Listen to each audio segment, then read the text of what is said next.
about a formulation that you had in response to Nancy's prayer.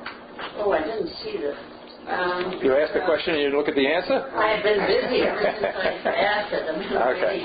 Well, Waltraud's filling in for you. Go ahead. And you said something that in prayer the words are heard of God.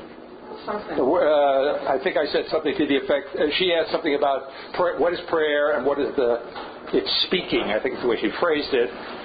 And I was responding to that part of her triplet question.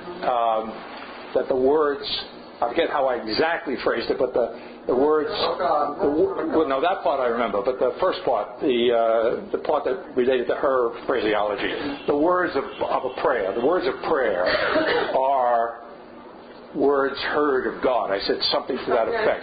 That's correct. But I thought that's a strange formulation. I don't quite get it. I don't quite get what that means. It goes to the fact that the prayer that's going to... Now, I have to slip into a little bit about the pedestrian way of putting things, because I can't operate at peak capacity at all times. It goes to the fact that an effective prayer obviously has to be, in the context of the text now, in accord with the will of God. Do you see? So if you want to define, in effect, what the content, what you're going to say in an effective, you're really going to get those, in an effective prayer, you're going to get those words in effect from God. They're going to be God's words. They're going to be the words that you have heard. This is a theme that not so much on the issue of prayer, although it's all different facets of the same reality here, that I want to emphasize today again, is that in this context, there is no one-way street. So there's no prayer that you can offer to God that is meaningful unless in some sense you have been, again, for want of a better term, prompted to or led to ask that prayer, as it were, by God. If I use the language of the text, I would probably, the best way to fill that in right at that point would be to say by the Spirit. Okay, so in other words, when you're praying effectively, you're praying in the Spirit. You're being guided in your prayer by the Spirit, who in effect is enlightening your mind, you see, and giving you, in effect, I'm speaking a little crudely now, giving you in effect the words of your prayer. And so there is a kind of, now it's not a vicious circle, because this circle is a circle of unconnected dots, as in the thinking now occurring, okay? But if it were not unconnected dots, you would be tempted to think, well, this is a vicious circle. You would, if this was Hegel, you would think that, well, what we're really talking about, and this is exactly where Hegel came from. He would be thinking self-consciously, oh, well, this means that the whole creation and everybody in the creation who is worshiping and praying to God and so forth is just the manifestation of God talking to himself. You got it? You got it? So now just slice that through. Just take that Jesus-like sword there and break all those connections that you otherwise would put between the dots in that circle, you see, and what would appear in the thinking now occurring sense thoughtlessly to be a vicious circle, you see, is not. These are real others that are involved freely in what otherwise would be a continuous circle. So with all of that said, then yes, you receive the words of your prayer from the Spirit of God, you see, but this is not to say that you do so as an automaton. You cannot receive the Spirit or the words of your prayer unless you are, in the first place, open to that, receptive, unless you have faith. So every time Jesus says, Peter sinks through the water, and no matter whatever gets screwed up, it's because you have little or no faith. One of the interesting things you'll notice is that he can't work any miracles in his hometown. Do you see? Now, if he were a magician, what difference would it make where he was? Do you see? If working a miracle was simply power coming out of him, not coming out of him, it was simply power flowing beyond him, like an electric current, well then he should be able to zap everybody no matter what town he's in, you see. But if it's not, if it's a beyond, if it's not an electric current, it's not a continuous current of power, but it's a beyond flowing from him that heals the woman with the hemorrhage, you see. It heals her because she's not an automaton. It's precisely because of her faith. You see, that she says, so where there is faith, there can be the miracle, the sign, the healing, or whatever it might be. And where there's no faith, there can't be. Because God can't impose upon the creature even a healing. So in his hometown, he does not preach because... Well, I'm not saying that. I think he preaches, but he doesn't heal. He doesn't work any miracles. People don't have faith in That's his right. hometown because they know who he is. Yeah, well, they think they do. Yeah, that's right. They know. They're too familiar with him, right? Familiarity breeds contempt, and in that sense, they have contempt for him. Certainly, contempt at the point at which he claims to be something other than what they think. Yes. A very quick question. I don't know whether I missed something here, when Mary, mother of James, and where's mother of Jesus in there? Well, I don't know what passage you're referring to, but the tradition says that Mary was a virgin. We're going to get this. We'll get to Luke. The virgin before, during, and after the birth, and that she had no other children. She remained the virgin and had no other children.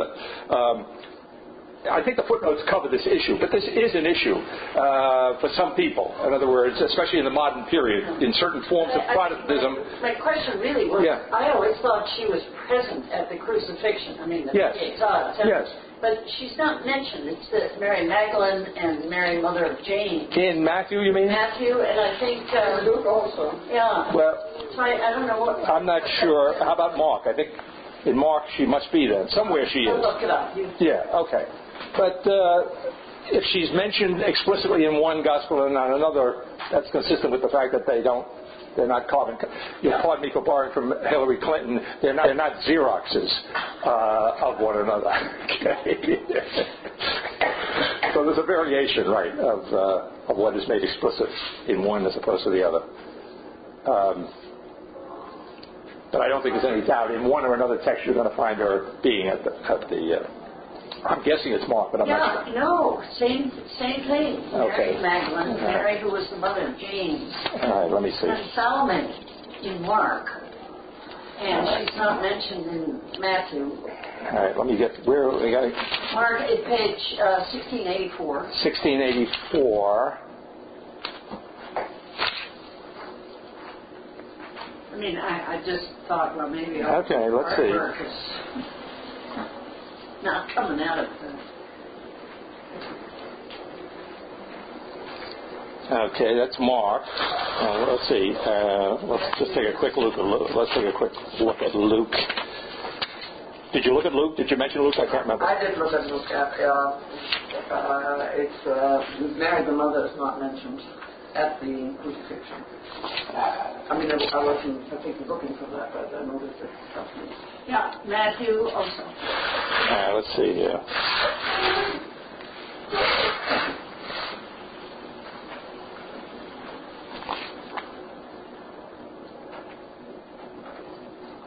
Is it in John? Yeah. Okay, good. Solve the problem. All right, as long as it's in John, we're okay. I know it had to be somewhere. Yeah. Okay. Is that okay? All right. We still on? Okay. Dave, I had a question. This is Sarah. Excellent. I love to hear from you, Sarah.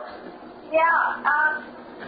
At some point, I'm looking for the passage in the latter part of Matthew. Right. Talking about the word that they use is taken. A father will be taken or a son will be taken. It's the passage that's commonly reported in in the common usage of today is called rapture. Right. Yeah, I know what you're referring to. Offhand, I don't know whether I can put my finger on it. What is your question about it? My question is, what's the word? I haven't seen the word taken before in the gospel. Oh, yeah. I wondered if they didn't translate, they didn't have a note on it, and I wondered if it was in any way significant, what it Well, it is significant. It comes up in. Now I'm doing a little guessing here. I have to be honest. I don't remember the actual Greek there, but I'm suspecting that I'm right about this. So I'm willing to be wrong, but I'd be willing to bet I'll bet $10 that it's the word harpazo, which is harpazo, from which I think we get harpoon. It's the snatch, the grasp, and it comes up in my answer to, I think it was this question, in which I bring up the passage about the kingdom of heaven is forced, and the forceful grab it, seize it, if you want, snatch it. I think it's that same thing, and and if I'm right, and I'm as sure as I can be, I am right about this textually, and in any event, this is certainly the idea in the translation, is the suddenness, the immediateness of the event, which event must be, I think in the Gospel of Matthew, has got to be, in effect, well, it gets confusing here, because there are overlapping references to the destruction of Jerusalem and to the end of the world. And sometimes these two notions blend or bleed into one another in one or another of the Gospels. But in that hour of destruction, whether it's the destruction of Jerusalem or the destruction which is the end of the world, in that hour, some are going to be taken and some are going to be left. Yeah, okay. Does that help at all? I think so. Okay. If you're not satisfied, say so. Or come back later or now. Okay. Yeah, it'll probably come up again later. Some will be taken and some left according to their faith, according to what? I don't know that it says according to what. I mean, I think you might, depending on how you read the text now, if you read the text that as a distinction between the good and the bad, then yes, it would be according to faith. I don't know that's the necessary reading of the text. We could take a look at it more closely if you can tell me what page it's on. I can't find it yet. I know I read it days ago. Well, it's not a big thing. If I find it, I'll... No, well, I think it looks like it would be in Matthew 24, I'm guessing, somewhere in there. Following, let's see. Be on the alert. Yeah.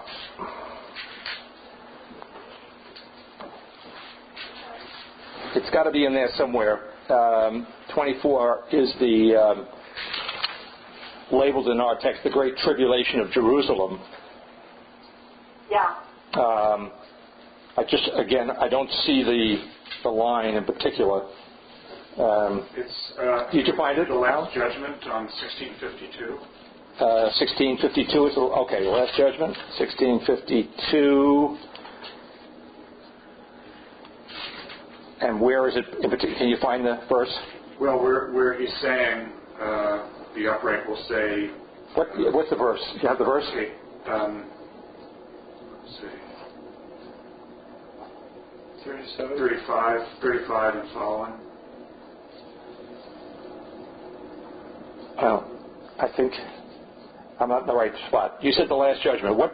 1652, Matthew. 16? Take here. There isn't a take. Oh, take. I'm sorry.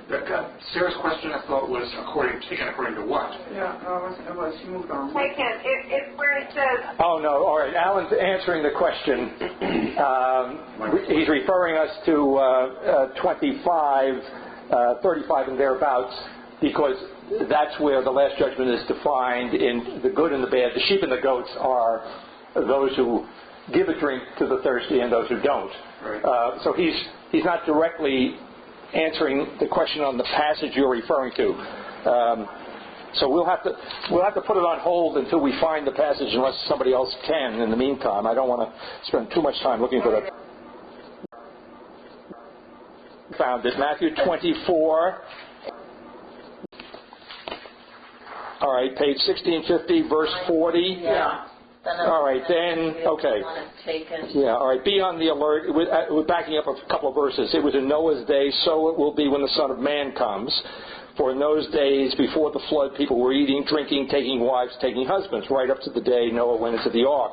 And they suspected nothing till the flood came and swept them all away. This is what it will be like when the Son of Man comes. Then of 2 men in the fields, one is taken, one left. Of 2 women grinding at the mill, one is taken, one left. So stay awake, because you do not know the day when your master is coming. You may be quite sure of this, that if the householder had known at what time of night the burglar would come, he would have stayed awake and would not have allowed anyone to break through the wall of his house. Therefore you must stand ready, because the Son of Man is coming at an hour you do not expect. If you put that passage then in the context surrounding it, it's followed by the parable of the conscientious steward, and that's followed in turn at the bottom of that page by the parable of the 10 wedding attendants, and then by the parable of the talents. Then yes, in that context, I think you can fairly easily say that the ones who are taken and the ones who are left are respectively the good and the bad. It's a distinction being made between those who, when that sudden event happens, are prepared, like the conscientious steward, like the servants who wisely invested the talents that the master left to them, like the virgins who came to the wedding with oil for their lamps and therefore didn't have to absent themselves from the arrival of the bridegroom. So in that sense, yes, it is a distinction between the saved and the lost, but more precisely the point is, in the context of what follows it, it's the distinction between the saved and the lost, again, based on this preparedness, this being ready, you see. Now, as I want to emphasize in today's class, I'm going to get to this. There's so much. This structure that I'm pointing to, I'm trying to zero in on this structure. I've described this structure before in terms of embodiment. If X is embodied in Y, then Y is embodied in X. Right? Put it in pedestrian terms. In this structure, there is no such thing as a one-way street. All right? That relates to how the creation and the creator are related. It's not a one-way street. It's not for nothing that the fourth dimension on the index of the ethic of simplicity is called, it's the box of creation, but it's also gratitude. And if it isn't clear, I may have to go back and revise the language of the text in the box, but certainly in whatever I said about it when I first went through this in the seminar on ethics, that gratitude box, that box of omnipotent creativity, is a mutual creativity. In other words, in the thinking now occurring, it's quite clear that the creator is omnipotence, and omnipotence created omnipotence. And that's something of the reciprocity, the mutuality, something of the, I want to say, the created equality between the creature and the creator. And so, again, pick your own term: mutuality, reciprocity. So what I'm getting at here in terms of your original question, Sarah, is that those who are taken up, so to speak, we can assume by we're playing with the image here. Those who are taken up into heaven or whatever, or taken up in the spirit at the end of the world, are those who are ready. But what I'm getting at is ready is not passivity. You see, to be open, to be receptive, is to be productive. You see, as the parable of the talents, which we did in the QQ, I think we did that in the questions class that we had last spring, and we can rehearse it now for your sake and for Alan's sake. All right, we'll do that. Let's save that a moment, because I think it's worth looking at the text in that sense. But if you get the main point I'm trying to make, in other words, salvation, those are saved who are open and prepared, who receive the Spirit. But receiving the Spirit is not simply a matter of passivity, it's a matter of productivity. Right? As we emphasized last time in the Gospel of Matthew, and it'd be true in all the Gospels in one way or another, not everyone who says to me, Kyrie, Kyrie, not everyone who says to me, Lord, Lord, will be saved, but he who does the will of my Father. And does in Greek is a very pedestrian term. It's poieo.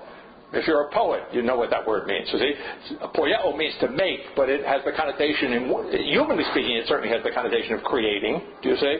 And I'm saying that in this context, if you take the human creativity as the imperative, as a divine imperative articulated by the incarnate Word, then that human creativity, as so much else, is transformed, you see, into...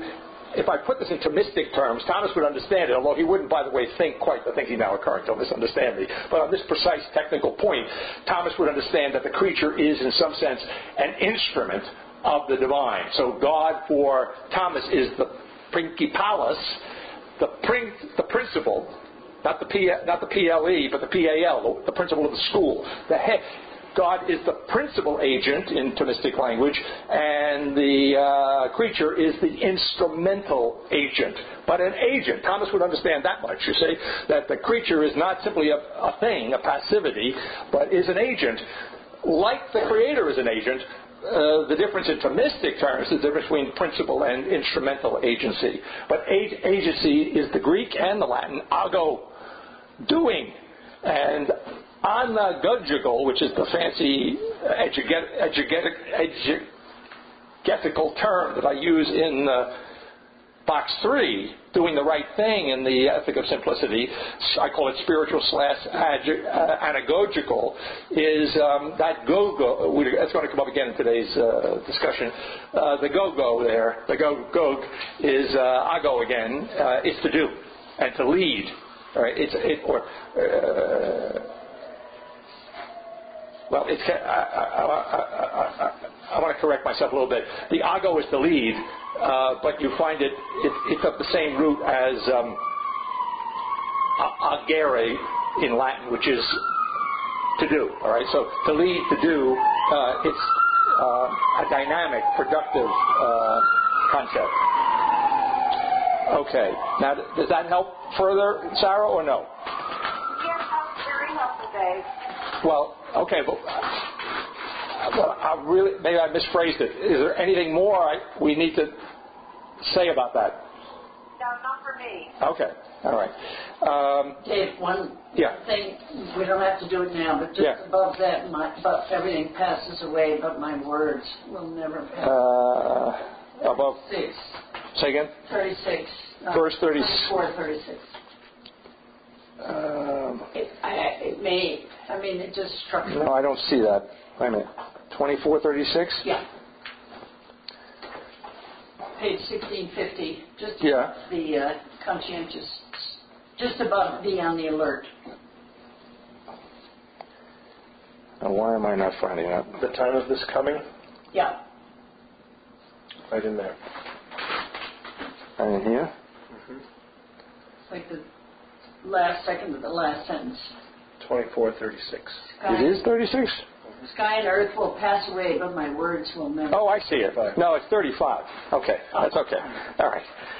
Sky and earth will pass away, but my words will never pass away. And the question is? It just, I don't know if that should have struck me or not, but it struck me hard. Which is, Well, it should. Yeah, it should. All right. Because some of the stuff we just run right through. You can go right through it and say, wait, but hold it. What was that? Thanks. And again, that's going to be, I think you'll see by the time we get through here today, that's going to be central to a major point I want to make about the resurrection. But sky and earth will, so that's a nice, gentle way of saying the world's going to come to an end. Okay? So you can't get away from the notion of the end of the world if you want to understand what's being said in the text. All right?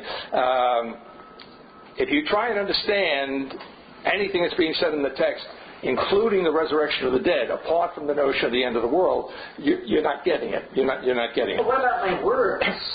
Well, that's really my question.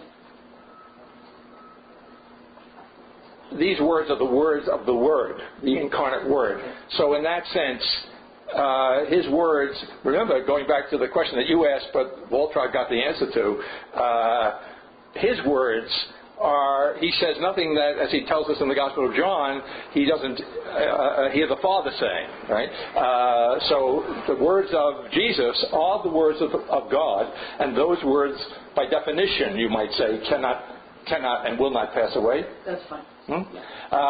But I want to take a little further, though, as I'm thinking about it, since you provoked me. I want to say the fact that they will not pass away is a kind of very subtle way of indicating the ultimate reality of the creation, even if we're going to understand it ultimately be transformed into a new creation, it's still going to, in other words, these words, since you're emphasizing that, are the words spoken by the incarnate Word, do you see? Which incarnate Word is going to be resurrected, and as I'm going to quote Paul for you in a moment, as the first fruits of the resurrection of the dead, meaning all the dead at the end of the world, implicitly in Paul. If those words, and that was the thing you wanted to get at, as it were, the kind of literal words of Jesus, will not pass away, I'm saying that's another way of emphasizing that what will not pass away is the creation. You see, the creation is not just a moment, as it would be in Hegel, and it is in Hegel, just a moment in the self-realization of the absolute logos, the Hegelian absolute idea. It's not that. You see, it's really other. It really is lacking in the very special sense in which I've defined lacking here as really different than that to which something is lacking. Right? So it's not a deficiency, it's just a break. I think I use the word break very dramatically in Beyond Sovereignty when I'm comparing Kierkegaard's understanding of omnipotence, which is close but no cigar. Right? I told you when I first read this passage, you'll find it in Beyond Sovereignty, quotation from Kierkegaard on omnipotence. When I first read it, it's not in his published works, it's in his journals, which I hardly recommend to anybody who's interested in Kierkegaard.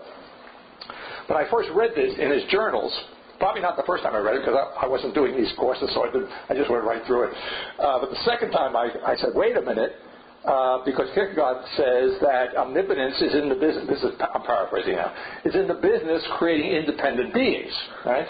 But Kierkegaard says that omnipotence creates an independent creature, using my language, says Kierkegaard, by continually withdrawing from the creature. Right? And I'm saying, let's get it over with. You see, not this continual, eternal withdrawal, but how about a clean break? You see, and the thinking now occurring is, that's a very simple way of distinguishing the thinking now occurring from Kierkegaard, with whom it is otherwise very empathetic. You see, but it's not empathetic with Kierkegaard intellectually. He was hamstrung, you see, by this absolute self-consciousness of the Hegel, whom, in the context of whom he only could think, even when he was thinking against Hegel on the basis of a faith which he therefore had to define Kierkegaard as absurd. Do you say, okay, so the thinking now occurring, happily, is not in that predicament. And so we can break the umbilical cord between the otherwise absolutely compassionate and loving father.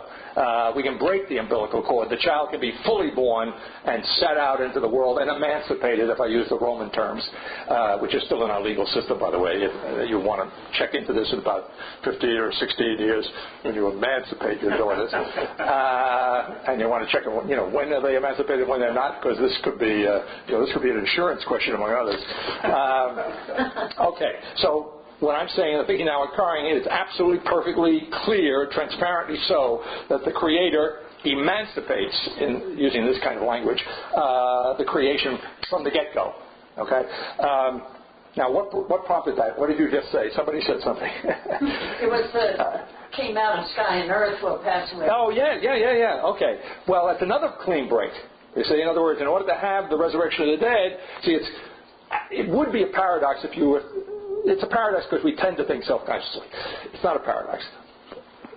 For openness, the paradox is that in order to have a new creation, a new heaven and earth, in order to have a real body, corpus, soma in Greek, that is nevertheless glorified, you see, which we have to have the end of this world, of the body, to use the Pauline distinction, which I'm going to refer to again later on today's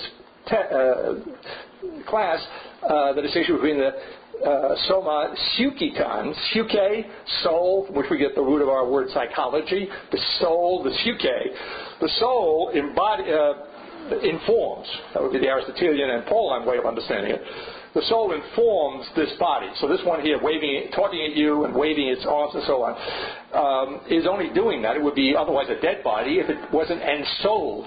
You see? So the principle of life of this body, this natural body, which is decaying as we speak. I hope you can't notice, but it is if you look closely. This body, which is decaying, is the body, the principle of whose life is the psyche.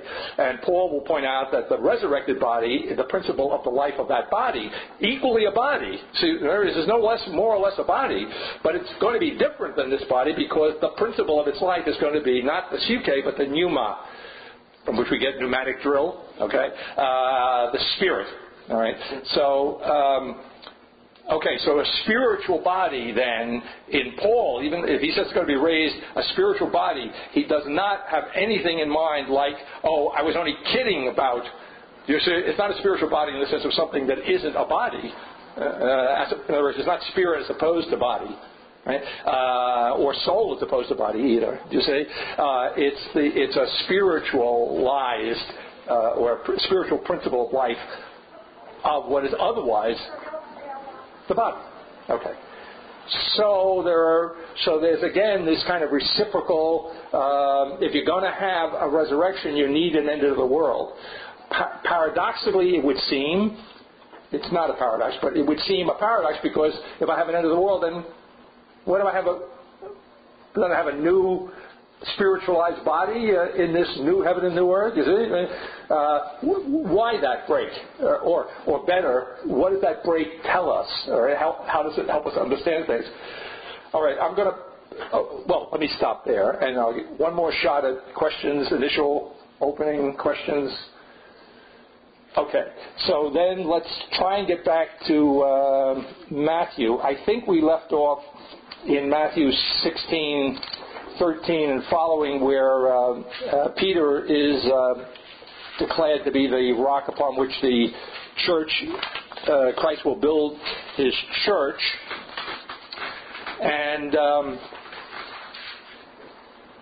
And then I think we also got to, maybe I did it backwards, I can't remember, because I remember last time I also made the point, which is relevant to Matthew 19, 1 to 12,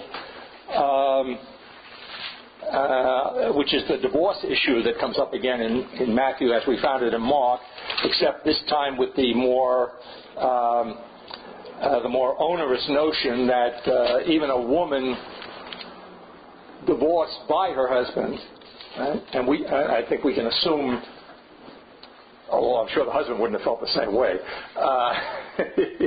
through no fault of her own, nevertheless is not to remarry, right? And I think I said the apostles, on this occasion at least, are swift enough to understand the positive implications of that. That if she is to live her life, the rest of her natural life, unmarried, then maybe in some sense it must be possibly better than being married, right? And I went on about that, so I'm not going to repeat that. Now, what I wanted to get to.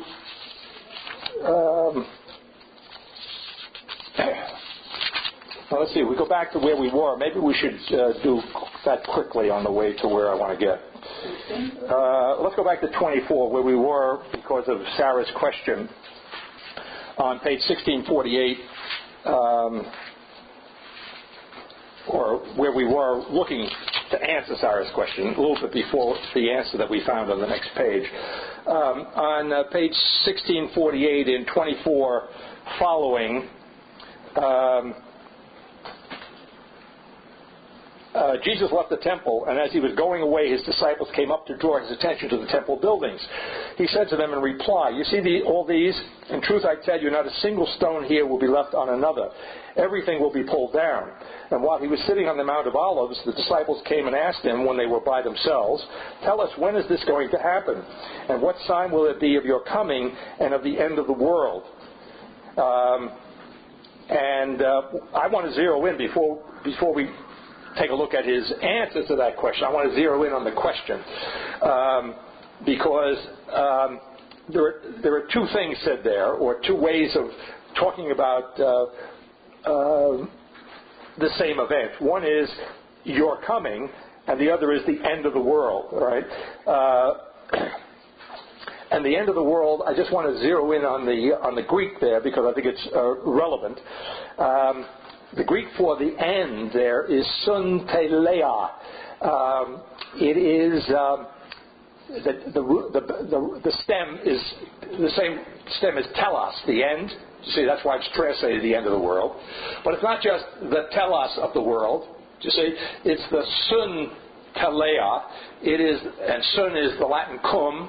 It's the notion again of the width, right?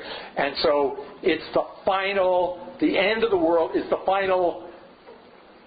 I'm going to speak not in the thinking now occurring terms, but I'm going to on the way to the thinking now occurring understanding of sun telea. Okay, it's the final coming together of the world. All right, so the finale, if I could put it that way, of the world with an e on the end of it. The finale. Did we say that in Brooklyn?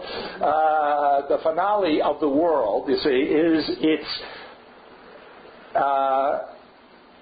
with ending, all right, and that's what I want to get to in the thinking now occurring.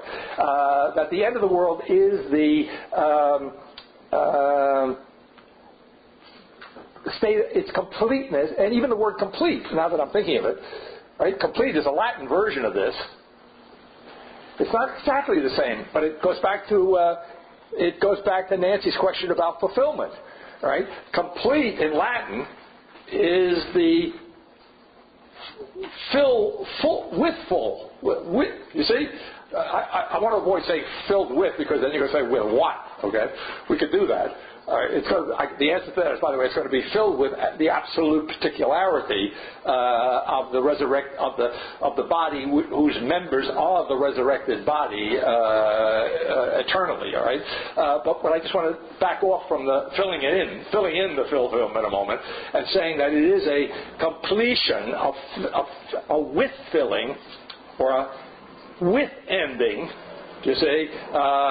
A final witness is what I'm trying to get to. In the thinking now occurring, the end of the world really is the final witness, the beginning of which witness we have, you'll pardon me for saying, with us. Now, in the thinking now occurring, and which the apostles had with them in Emmanuel, who was the God with them in Hebrew, you see? Okay. So you can't have too much witness, as it turns out. All right, so the final witness, what I'm saying now, the thinking now occurring then, just to back off from that, I'm saying, which I wound up saying to one of my daughters once, who, I don't know what question she could have possibly asked me. But anyway, the answer to whatever she asked me was that the world has ended in essence, in the thinking now occurring, right? We're not in any unqualified sense waiting now for the end of the world.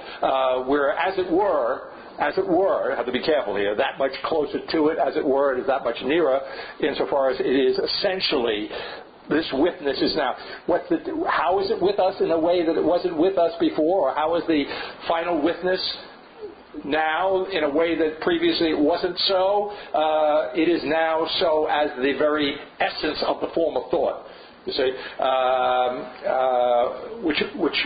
which you can tell, at least from the behavior of the apostles, if not from other clues, was not the case immediately in the event of the incarnation, which goes to the question that I answered on the forum, that the kingdom forces itself, says Jesus, it's been forcing itself from the time of John till now, he says. And what I'm saying is that forcefulness, that sheer immediacy, has now been, thanks to what I called in Beyond Sovereignty, the moving of omnipotence to new ground, has now been fulfilled. You see, I think I say this. I don't know whether I said it in the answer to Zarina, but I say it. I'm going to say it. I'm going to get handouts. Right? I'm kind of anticipating my handout a little bit, but at least the handout is very complicated, so this will help. In other words, it goes back. I mean, your question, excellent question, right, about fulfillment. And I think I said last time, I just want to drive it home, that fulfillment is completion, and fulfillment and completion is not stasis. It's not only not an alternative to increase, but you could almost say, in the context, requires the notion of increase. And I thought somewhere along the line, maybe in or out of the car, that the simple way of understanding why or how that's the case logically is that the only time fulfillment would preclude increase if it was the fulfillment of a container. Do you see? But if there's no container, then fulfillment has to keep, as it were, increasing, because there's nothing to hold it in, right? There are no sandboxes, to use the analogy that my late night friend brought up. There are no sandboxes, right? So there's not. So now I'm thinking of Abraham, right? So when did Jesus? I can't remember where God said to Abraham was as many of the stars of the sky are the sands of the sea. But the sands comes up in the New Testament anyway. It's the same image, right? There's no limit. If there's no limit, there's no limit. If there's no limit, then there's nothing but increase. And even Jesus, when he talks about be careful how you judge, don't judge because you'll be judged. And the measure that you measure out with is the measure that you're going to be measured by. And then he speaks in another parable, they all run together in my mind, about the filling up the measure and overflowing. I mean, one of the words that keeps coming up, I haven't stressed it in class, but every once in a while, one or another form of the Greek perisos comes up, and it means abundance, superfluity. It means more than enough, all right? So fundamental to the New Testament apocalypse is the notion of superfluity, right? The creation of the world is, in the language of the thinking now occurring, the creation of an infinite creation. I say, well, wait a minute, you just said the end of the world was coming. You say, yeah, fine. The end of this world where the increase is incompatible, you see, but the whole idea of the new incompatible with any kind of natural limitation, you see. Whereas if we have a spiritualized body, to use Paul's language, then we have a body whose increase and whose fulfillment are not alternatives, right? I'll hold that. Okay. Now, how did I get into that? Oh, well, I was just commenting on the hidden Greek here in this, the end of that first paragraph in chapter 24. And then Jesus answers them about his coming. Parousia is another, so I won't go on to the answer yet. The coming is parousia, which becomes a very famous word in English. And that's the word which is translated as coming. Literally, and by the way, it's the same root, ousia. It's the root of the Greek. Plato would use the word ousia, or Aristotle. Aristotle uses ousia as his word for what is often translated as primary being. See, in English we have to use two words. Aristotle just says ousia, by which he means primary being, right? The substance of something, as opposed to its attributes, its accidents. So ousia is being, and it comes up in the New Testament often as the base root of the word exousia, which is the word for authority. You see? And authority came up in one of the questions. Serena asked me 3 questions, and one of the questions was about authority, and I referred you, among other things, to something I said last year on one of the forums, which I quoted for your benefit, Sarah and Alan's, in my answer on this year's forum, about the fact that authority has all to do with increase in growth, right? So the exousia that comes out of Jesus' mouth, the authority, the beyond. See, I'm going to translate it now in the thinking now occurring terms. The Greek exousia would translate as the beyond being. Do you say as inherently a kind of being qua increase, right? Being where being is not. And here's where I think of my friend Peirce. I told you there was a Catholic cabal at Fordham in the 40s, so I hear. This is all hearsay. So it is said. And these Catholics up at Fordham were really very into American philosophy. And the reason they were very into American philosophy is they intuited that there was something in Peirce's pragmatism that was at least formally, you see, reminiscent of what any good Catholic believing in the Bible would understand. I don't know what they would have answered about the specific. I wasn't there. I have no clue. But I'm filling in what they may have been onto, consciously or unconsciously, is that notion in Peirce over against Plato, where he's very explicit. Oh yeah, there is a world of ideas, says Peirce. Platonic world of ideas. Sure, there is. You just need to note, which would have blown Plato right out of the universe. You just have to note that the ideas are evolving. Do you see? That already in Peirce, qua pragmatis, the notion that eternity is not a stasis. Do you see? Well, it would be, and it's the same Peirce, you see, who on a purely intellectual basis now, forgetting all theological references, as a purely philosophical, intellectual matter, it's the same Peirce who has a serious intellectual regard for the merits of medieval thought and thinking as over against the Cartesian dualism of modern European self-consciousness. All right, so the point being then, I was on the being, the authority, the increase. Okay. Well, it'll come up again. Let's try and get... Oh, parousia. Oh, that's what... I didn't finish that. So the parousia then, okay, is that being...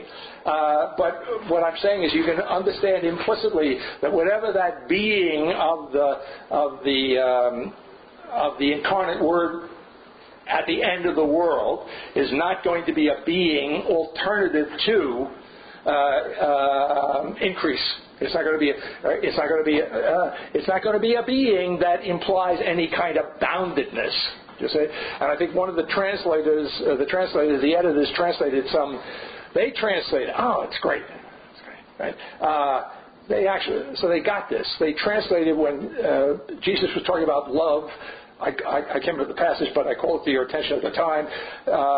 He uses the term teleia and teleos, and the translators don't use the word, which is the root telos again, end, you say, and they say a love without bounds, because they understand that in the context, whatever the end is, whatever perfection is, whatever completeness is, whatever withfulness is, you say, almost by definition, withfulness, the very notion of completeness here, you see, implies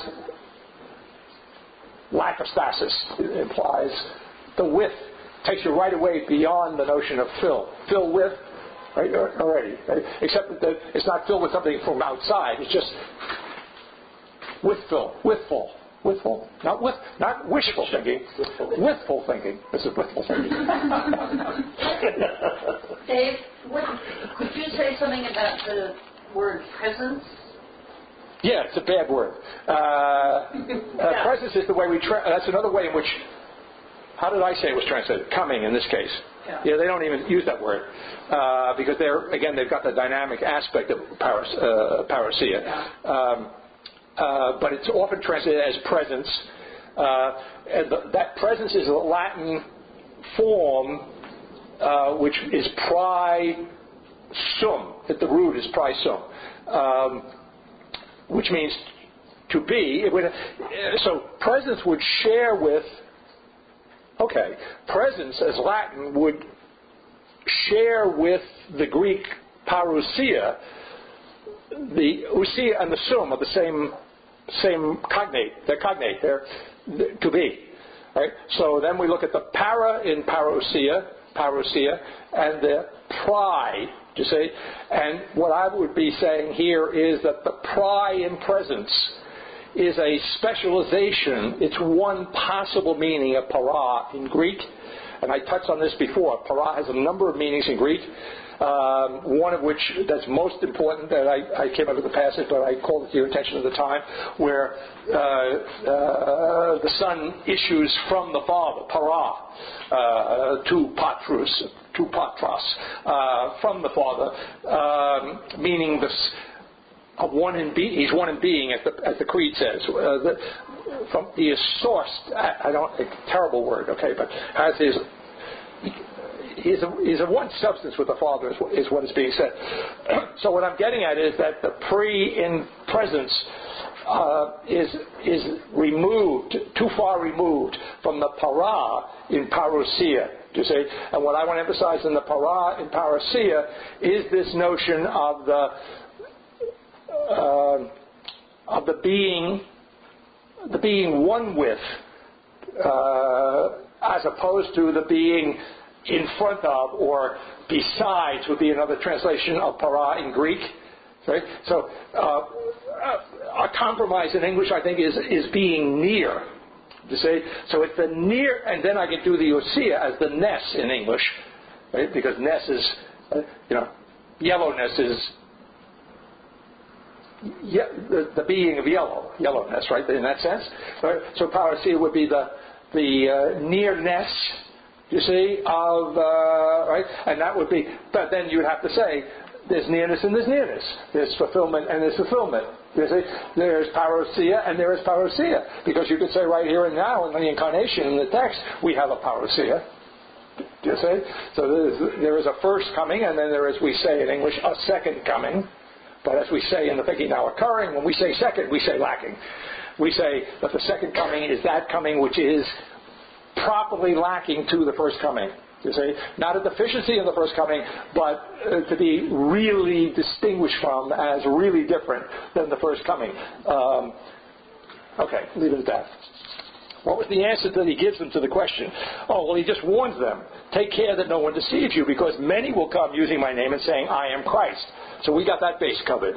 In Foundation 5.3, I make a point of saying that in the thinking now occurring, no one can say, I am Christ, although everyone can say, you are the Jesus Christ who is the beginning.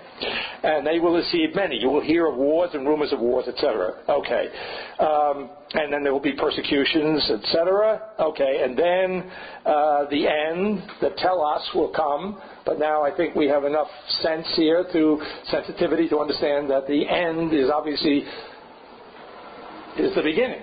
Right? The end of this world is the beginning of a new heaven and a new earth. All right. And again, by way of warning, at the bottom of that page, 1649, he says, if anyone says to you, look, here is the Christ over here, do not believe it. Now, see, Jesus was doing, intuitively, he was giving them a hint as to the thing now occurring. Don't say, you're going to know there's something wrong if people are telling you that Christ is either here or there. You see, if they're not, if the claim of the second coming is not a beyond here or a beyond there, then you're being deceived. All right, and in that sense, you see, using more traditional way of speaking, I don't know whether the translators do, they may, the coming of the Son of Man is universal. His image as the lightning striking in the east is perceived in the west. You see, and as an image, it's what? It's, as it were, again, speaking imagistically, it's the simultaneity of the flashing of the light from east to west, right? So it's not, what's being emphasized there is precisely that it doesn't take any time, it doesn't take any distance for the lightning in the east to be seen in the west. It's seen in the west as it strikes in the east. And in that sense, we transcend the distinction of east and west, inside and outside, I would say, here and there. Right? So in his own way, Jesus is kind of setting up the logic of his coming as, I would say, the logic of the thinking now occurring. Although it's, yeah, okay, leave it at that.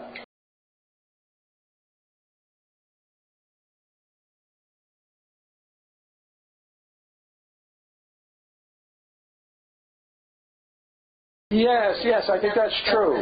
Yeah, I think that's true. Certainly that's the emphasis. I always have to be careful. There's always an exception to everything you say. So I can't think of any time where he acknowledges that. The closest you get to it is when he's questioned in one or another of these Gospels by Pontius Pilate, are you the king of the Jews, and that kind of thing. And he says, he gives them an indirect answer. That's what you say. Yeah.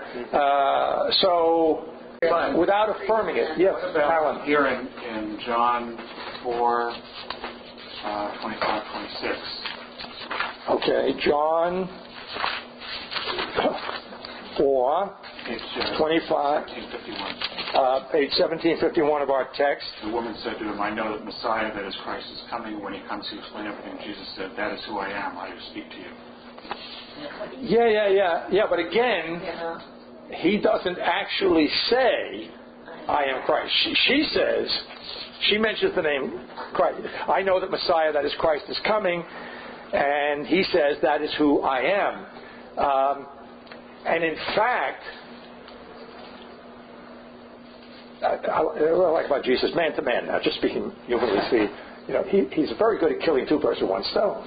He not only avoids saying, I am Christ, out of his own mouth, okay, but in not adding on, which would be natural, I am, in fact, I think Moose, see, there's no translator who gets it all right.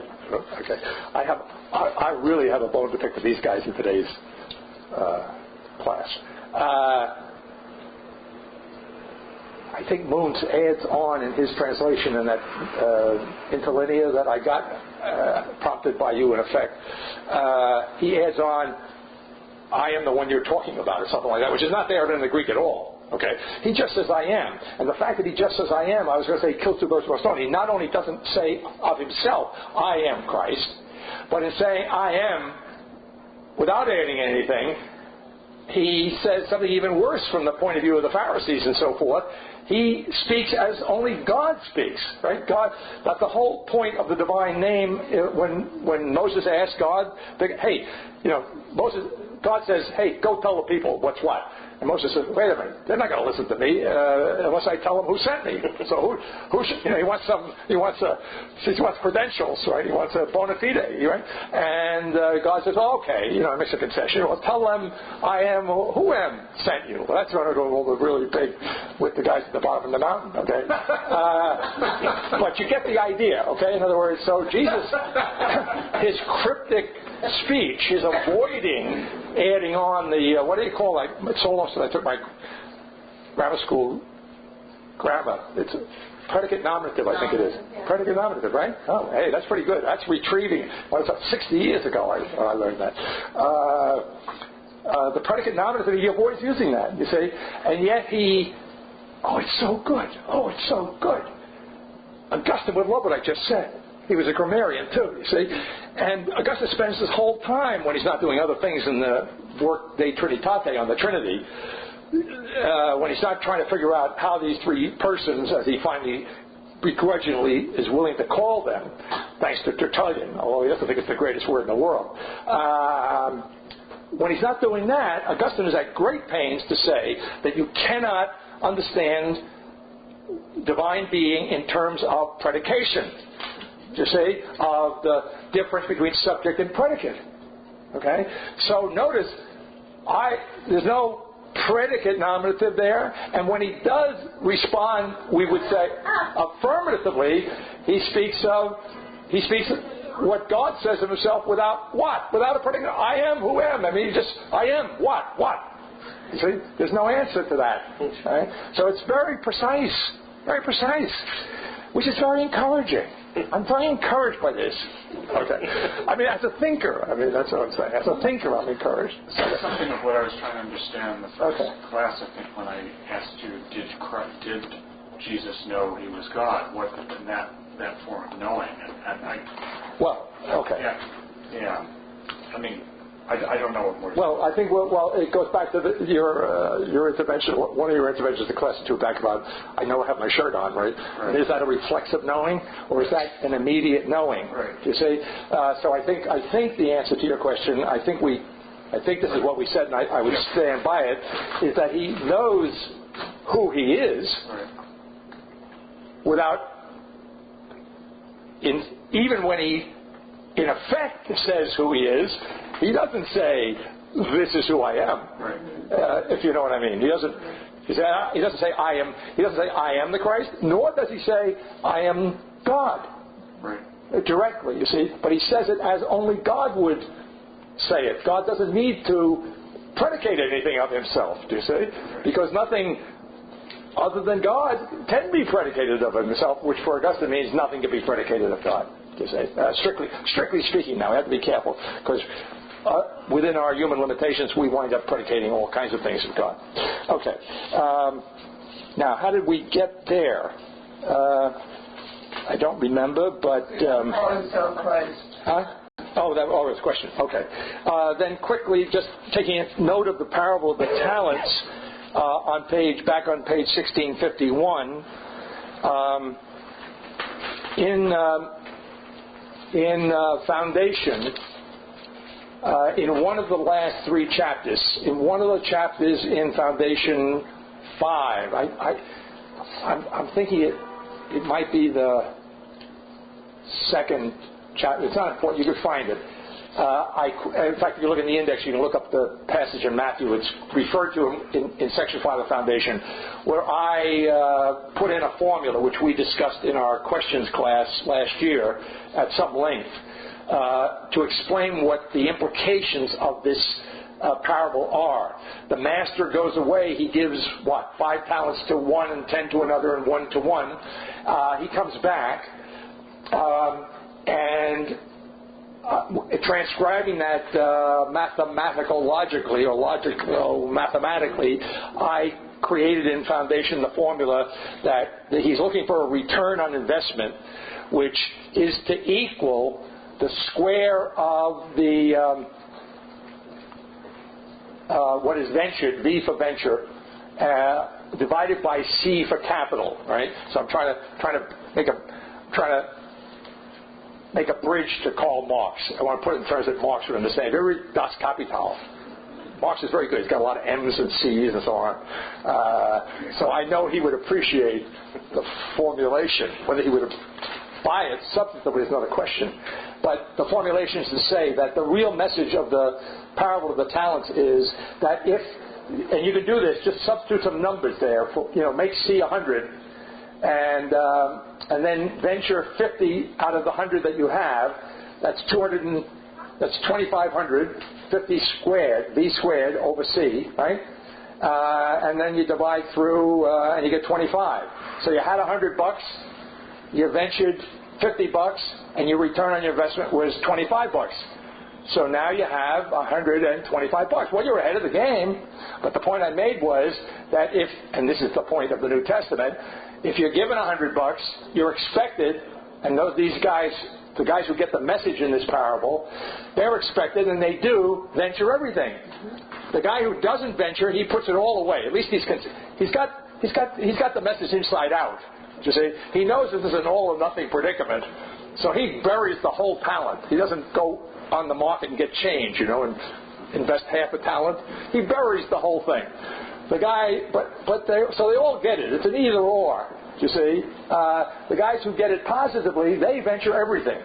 All 5, all 10. They don't venture 7 and put away 3.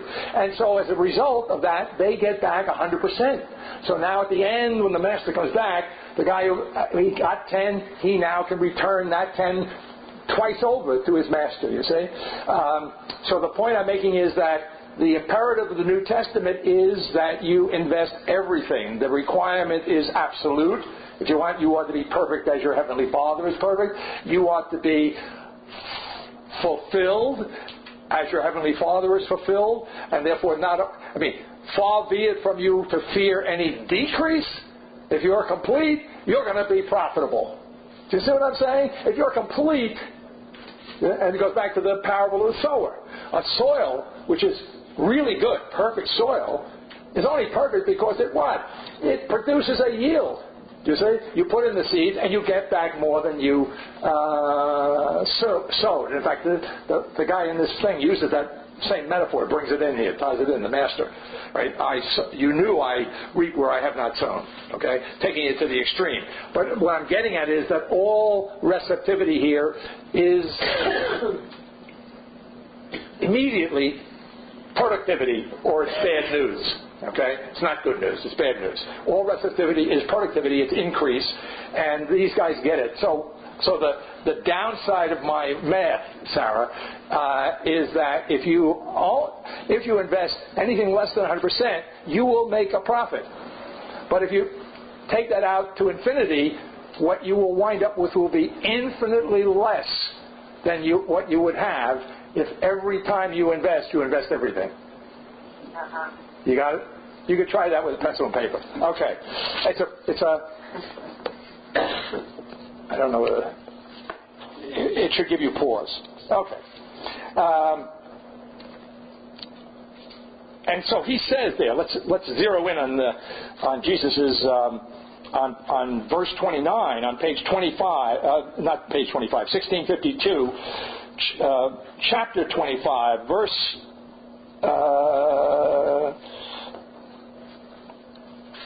29. For to everyone who has will be given more, and he will have more than enough. That's the word I'm looking for in the Greek, the perissos, right? He will have more. There's no talk in the New Testament of having enough. If you have enough, you're into scarcity. Right? If you have enough, there's a hole in you somewhere, right? There's a void. There's a potential loss if you have enough. You see, you have more than enough if you're plugged in here. But everyone who has not will be deprived even of what he has. You see, everyone who has not, ultimately, I want to say, I'm just speaking off the top of my head, it ultimately drains away into that nothingness, you see, which is presupposed, right, by the guy who fears investing, right? And then, of course, this is also tied in. I mean, there are different facets of the same structure again. I'm using structure for want of a better term, just a quick term. Is the other assumption that the guy who's burying is making is what? That it's his to bury, to gain or to lose. It's not his. Now, see, here's where Thomas is useful. He's just an instrument of the Master. The Master gave him this to invest. He didn't give it to him to do what he wanted with. You see what I'm saying? In other words, this is the Master. He is an instrument, in Thomistic terms, of the Master's doing. Okay. The Last Judgment is good, too, on 25, chapter 25, that same page, 1652. I don't know. It's pretty straightforward, right? All nations will be assembled before him, the Son of Man. He will separate people from one another as the shepherd separates sheep from goats. He will place the sheep on his right hand and the goats on his left. Then the king will say to those on his right hand, "Come, you whom my Father has blessed, take as your heritage the kingdom prepared for you since the foundation of the world. For I was hungry, and you gave me food. I was thirsty, and you gave me drink. I was a stranger, and you made me welcome. Lacking clothes, and you clothed me. Sick, and you visited me. In prison, and you came to see me." They come to be known in the tradition as the corporal works of mercy. Then the upright will say to him in reply, "Lord, when did we see you hungry and feed you, or thirsty and give you drink? When did we see you a stranger and make you welcome, lacking clothes and clothe you? When did we find you sick or in prison and go to see you?"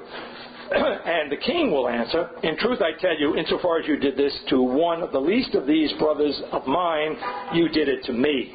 Then he will say to those on the left hand, "Go away," for the obverse reason, right? They didn't clothe, they didn't feed, and so forth. And when they didn't do that to the least of his brothers, as he puts it, they didn't do it to him.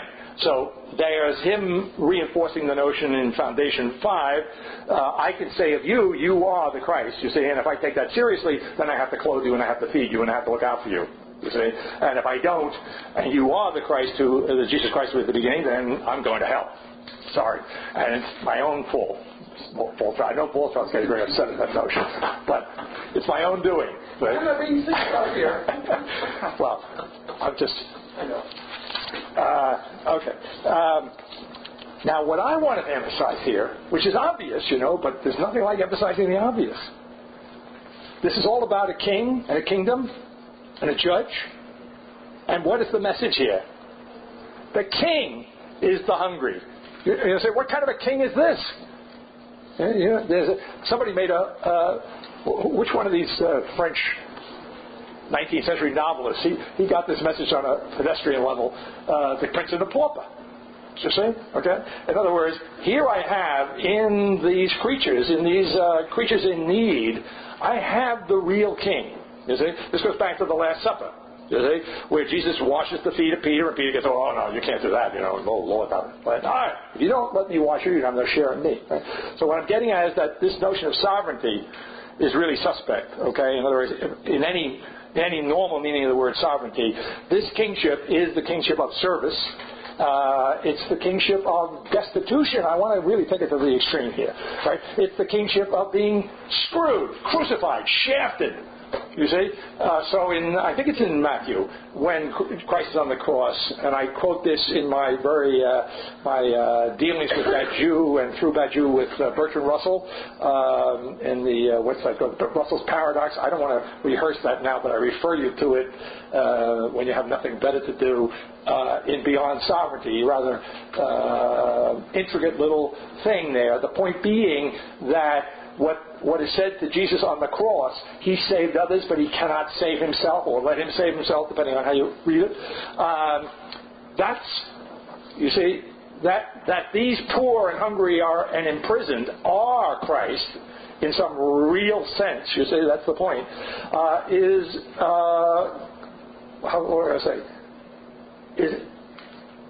evidence par excellence in the crucifixion. You see, he cannot save. If he could save himself, he wouldn't be in the position of the two guys on either side of him. You see? So in order to save them, as it were, you see, he has to be one who needs to be saved. And there's a more subtle way of putting that, which I try and work out in Beyond Sovereignty. But that's the gist of it. All right. So so kingship, sovereignty here. I mean, sovereignty is really bad, but kingship. If you want kingship, okay. But this is the kingship in which the king is the servant. In which the master is the slave, right? But it's to be taken. I guess what I'm trying to get at is even though this is not a intellectual text per se in the narrow sense of the word, what I'm saying is that this is the ontology of the New Testament. This is the understanding of being that is being articulated here in this text, and which is coming to the fore in this event, which we call the Incarnation. All right. Peter's denial. I think it's okay. Nothing dramatic there. And yes, on that point, related to that point on page 1657, the death of Jesus at the bottom of 1657. In the third line, my God, why have you forsaken me? Famous lines attributed to Jesus on the cross, which is the footnote indicates at the beginning of a psalm, in which the psalmist, in being and having been forsaken by God, nevertheless articulates his trust in God in the psalm. All right. So in other words, Jesus doesn't do the whole psalm, and of course he doesn't have time; he's running out of breath. But it's the indication that the abandonment by God is not go back.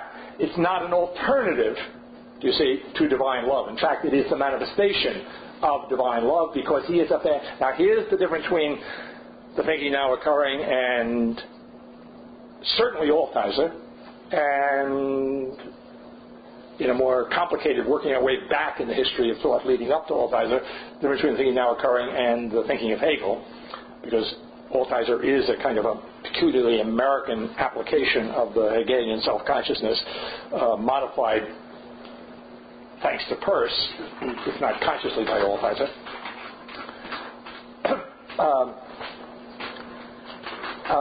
What I was starting to say, that this abandonment is not an alternative to the divine love.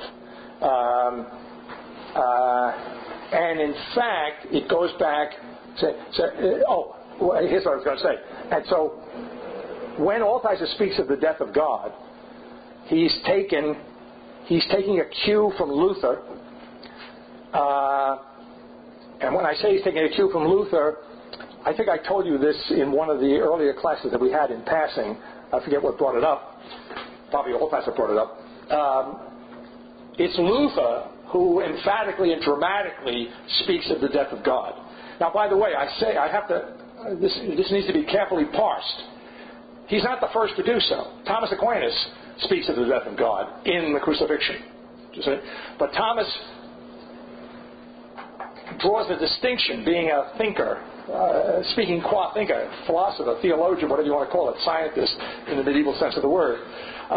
He draws the distinction between the death of God in the person of Jesus on the cross, qua humanity, qua the assumed human nature he dies. That distinction is completely erased by Luther in the 16th century. Luther takes the death of God on the cross, which Thomas would say, yes, we have to say God died on the cross. He did, because Jesus was God. Although, we can't have it both ways. If he's God and he died, then God died. Okay? Did the divine nature, maintain the distinction? No, the divine nature did not die. Whereas Luther completely erases the distinction. Now, when Luther erases the distinction, this is not a quirk on his part. He's erasing at what he's doing. He's able to do that, not because he was stupid, but because he throws out reason. He explicitly, Luther has, I'm going to use the word contempt, so it makes me think about Jew. That Jew has a contempt for the human animal. Remember that? As opposed to the immortal, the subject that comes into being in the wake of the event, and so forth and so on. Well, Luther has an analogous contempt. It's the inside out of a Jew for reason. Luther is absolutely contemptuous of reason. Don't talk to Luther about reason, then you're one of these damnable scholastics, right? I mean, if Barth in the 20th century called Thomas an antichrist, he had an understanding with Luther. Okay, scholasticism, everything that Luther learned at school and taught up until his conversion, all of that scholastic nitpicking about how many angels there are on the head of the pin, which, by the way, I don't think they ever literally considered, but that kind of thinking, you see, which takes subtle distinctions seriously as important. Okay, Luther wanted no part of that. Okay, so when he says by faith alone, you see, not works, not faith, only faith, he means, and says in certain of his texts explicitly, in effect, by faith alone, not works, by faith alone, not reason. You see? So in that sense, Barth is a Reformed theologian, but he's in the radical Protestant tradition. All right, so what was the point? So the point is that, so what's the point of making this point? I mean, Leahy, you're just trying to make a point again. You've made this point before, and you like making this point. Why are you making this point again? Okay. And the reason is that there's a positive thing in the point. That is, if you maintain the significance of the distinction between the human and the divine in the incarnation, then the abandonment of the person of Jesus, divine person, who is dying in the flesh and left to do so, you see? In other words, he's not saved from that death any more than the two human beings the two thieves, as they're traditionally understood on either side of him are. If that is love, it's love most precisely shown toward creation. Right? See, to Jesus qua creature. Right? Insofar as his human being, which is otherwise, as Alan helped us understand, has got to be as perfect as the day it was formed, because it's the human being of a person who is otherwise an infinitely perfect person. If that humanity is abandoned by the Father, and that's an act of love, that's the concrete. See, I think Paul said the philosophy can't understand the crucifixion, but I think he was talking about ancient philosophy. He could not have been talking about the thinking now occurring, right? That's the point at which we can understand this absolute break of omnipotence in emancipating, setting free the creation as the act of love of a father toward its child. Right? A father does not step in and intervene on behalf of its child. Do you see? I mean, if and when that child is to become emancipated, free, set free.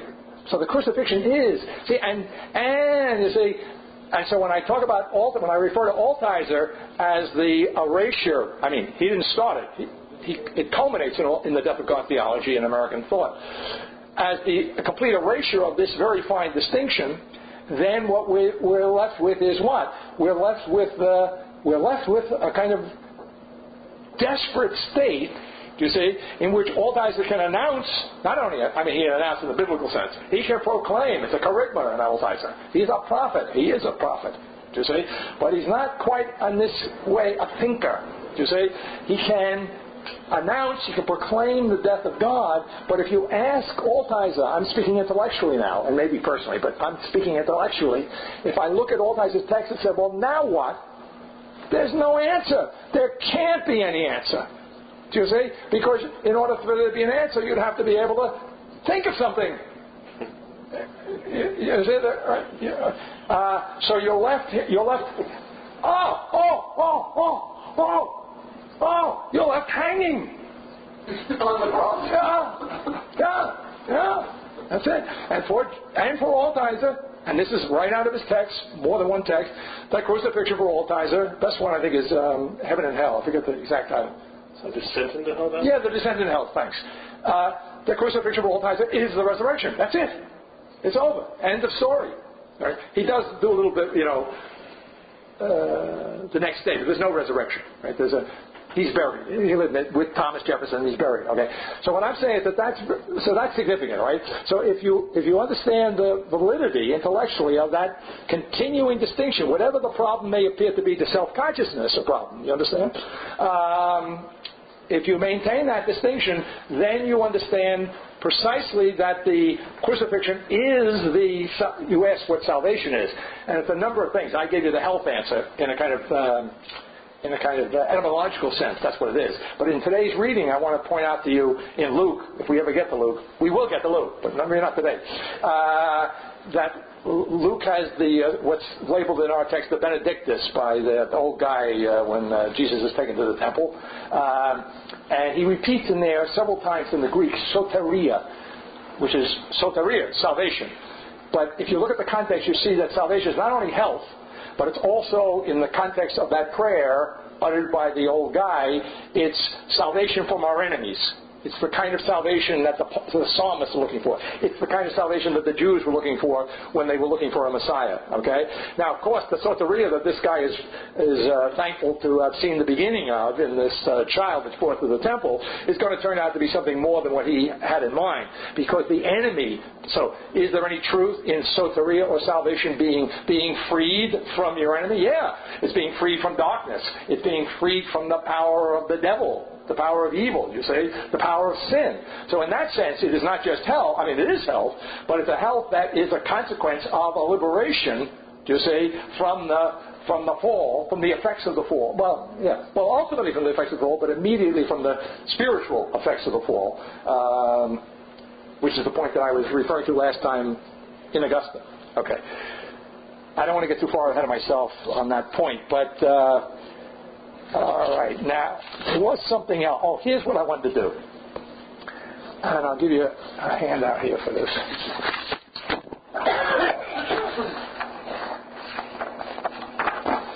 So I just forewarn us that if we don't get to Luke today, it's built in. It's understood.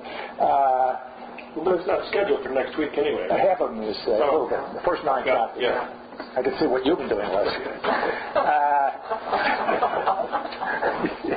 Reading Matthew.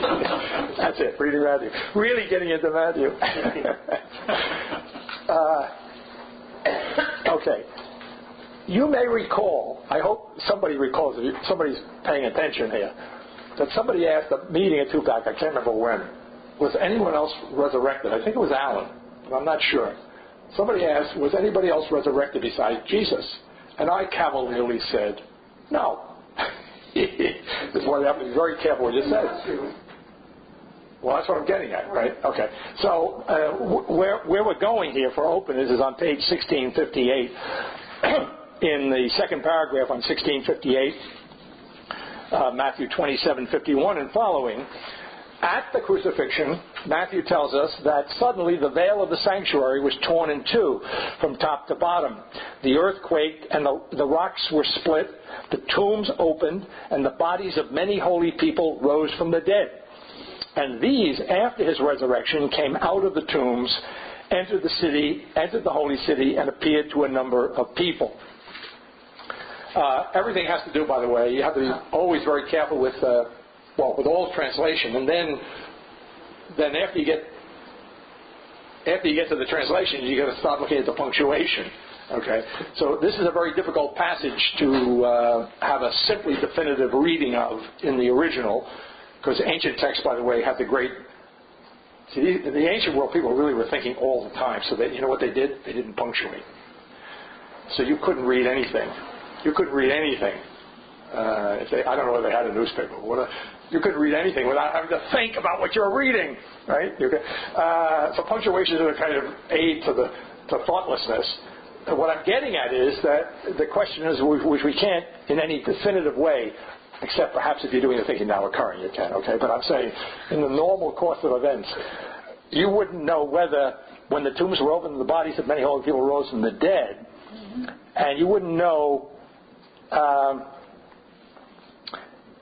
whether they came out of the tombs after the resurrection or after the resurrection.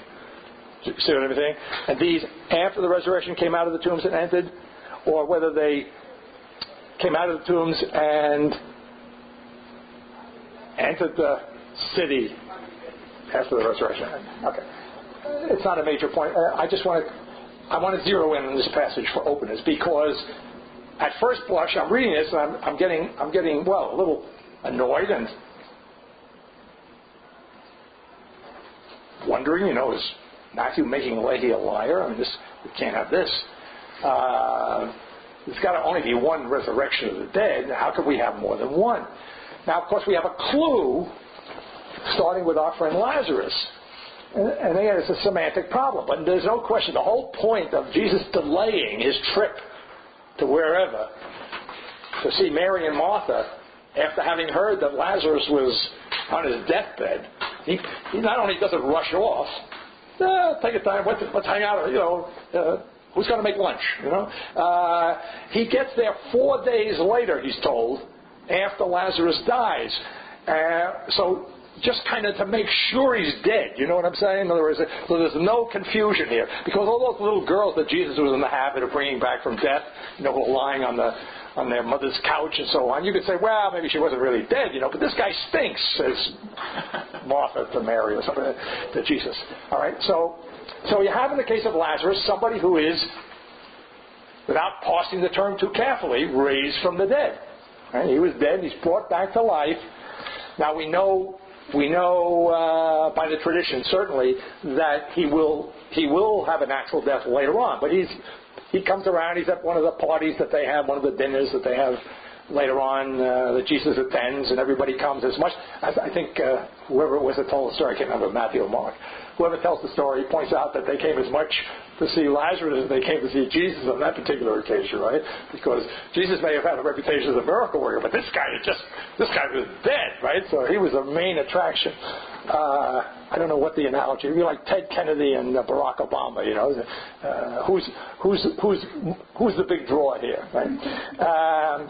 Okay, so now I'm doing my thing here now with this, and what I want to do now, what I'm going to be doing in these several pages, is trying to zero in an intellectual way on what are we talking about when we talk about resurrection, and is resurrection to be understood in more than one way, and if there's more than one way of understanding resurrection, is there a resurrection of the dead in the sense that I was alluding to when I denied that anyone other than Jesus was raised from the dead? All right, that's the issue, right? Does that happen more than once? No, and I can make it vivid for you. Why? Without even having to go through all this stuff here, I can make it vivid for you. The reason it doesn't happen more than once is because it happens. It's part and parcel of what happens at the end of the world. The end of the world happens once. So whatever resurrection is connected with the end of the world is only going to happen once. And any other resurrection that you want to talk about, no matter how you parse it, if the world keeps going on, whatever is going on there, whatever it is, it ain't that resurrection at the end of the world. I mean, that's it. That's simple. Now I want to make it more complicated, okay? But if you don't know what I'm talking about, that's what I'm talking about, okay? And I think it's pretty clear. So Lazarus was resurrected from the dead, but he died again. The world didn't end. He wasn't resurrected from the dead. Did not coincide with the end of the world. Okay? What was the expression? Heaven and earth will pass away, but my words will not pass away. Right? So I think it's translated in our translation: the sky and the earth will pass away. The world, as we know it, will come to an end, but my words will not pass away. When Lazarus was raised from the dead, that was not going on. Okay? So whatever Lazarus' resurrection is, it ain't that. Okay? Now, it gets more complicated because I jumped ahead. Because I don't want to have to do this again. All right? So I jumped ahead to the book of Revelation. In the book of Revelation, as I quote there, let me do Lazarus. So Lazarus in John, come out, says Jesus, and I'm giving you the Greek there, exo, mean out, come out, it's an adverb. The man who had died, this is still John, the man who had died, meaning Lazarus, what did he do? He came out. He exelthen, right? So now we have an example. Remember, I'm saying beyond. Now, Jesus would understand this. I'm doing violence to the text when I highlight these X and X, E-K, apostrophe S, and the X, apostrophe S. Because normally we just say he came out of the tomb, which is what the English says. Right? Okay. I want to say he came beyond the tomb. And I'm forcing, right, if you want, as it were, in a constructive sense, I'm forcing the understanding of Ek here, right? So Lazarus, the problem with Lazarus, the reason he has to die, he's only got one X to his credit. You see, he's only got, right, he's beyond the tomb, that's for sure. Right? That's what made the big hit, okay? But unfortunately, he's not beyond the tomb, right? So he's going to have to go back into the tomb, right? So the only way you can get out of the tomb and stay out is to be beyond it. Well, I've jumped one hurdle, but then when I turn to the book of Revelation, I've got another problem, right? In the book of Revelation, did I do that? Oh no, forget the book of Revelation. I'm going too fast. Let's go to Matthew. Now, the Matthew, it's more... no, that's my second hurdle, is Matthew. The tombs broke open, which we just read. I'm just redoing it now because I'm putting in the Greek.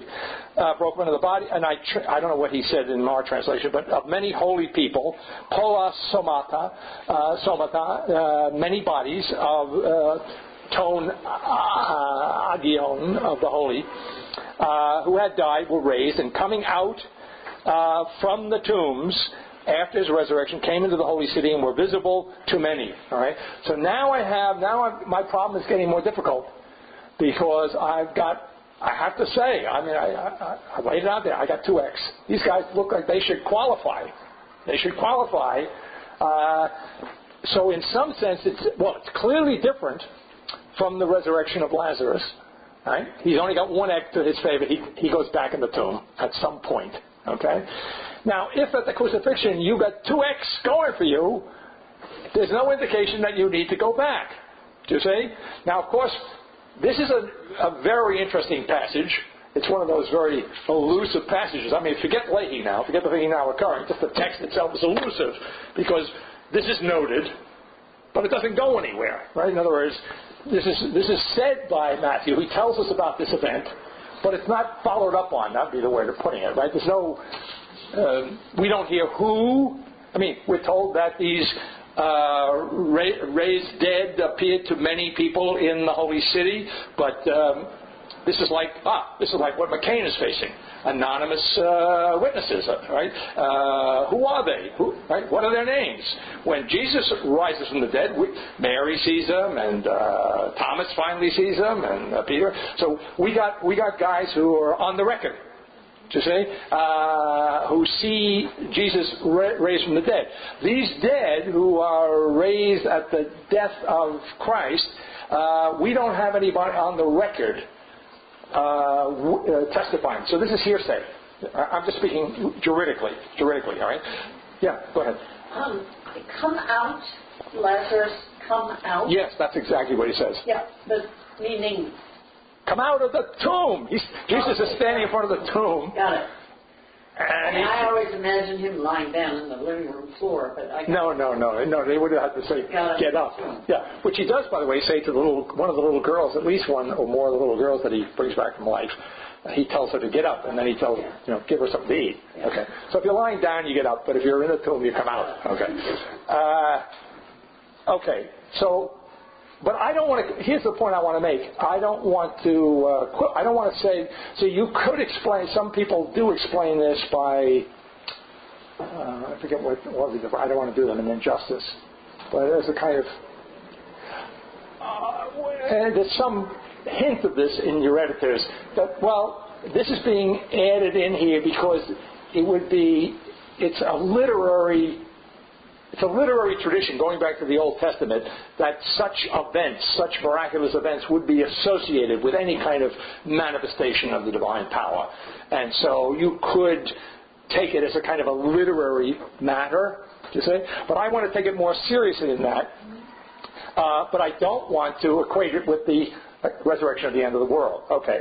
So I say, now this is me, the continued existence of this world of sin and death precludes taking either the resurrection of the bodies of the holy dead at the crucifixion, or the first, this is what I have to, all right, I alluded, I'll go over this, or the first resurrection of the martyrs in the book of Revelation, which we'll eventually get to in class. It precludes taking either resurrection, and now I'm being technical, historically, literally, using the index of the ethic of simplicity as my technical point of reference, right? That's the 4D box, that's the foundational box, that's the box of omnipotence, that's the box of productive receptivity, that's the box of gratitude, speaking morally. So in terms of that notion of the literal historical, I want to say that the continuance of the world, to put it simply, the continuance of this world precludes understanding this resurrection as literal historical in that technical sense. But it doesn't preclude understanding this event or these events. That is, if I wrap in here for a moment, the book of Revelation that I'm referring to, the passage is in Revelation 20. I think I give the somewhere I think I give. You said on the next page, did I do this? Huh? Yeah, but I mean, I do quote it. Yeah. Oh no, I don't quote that. That's something else. Wait a minute. Where do I quote? On the second page, you quote Revelation. I quote, but do I quote 20? I don't know whether I quote 20. But you marked it above there. I marked it? Oh, yes, you're right. Oh, yeah, I quote a part of it. Okay.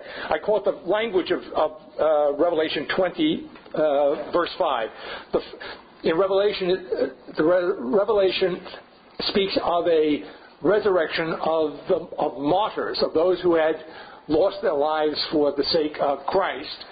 This is speaking now of prophecy and fulfillment, right, and all of the problems that incurs, but knowing right off the bat that we have to be very careful not to fall into a notion of a kind of prediction, like a scientific prediction, in the sense that person would understand thinking as predictive of a future event.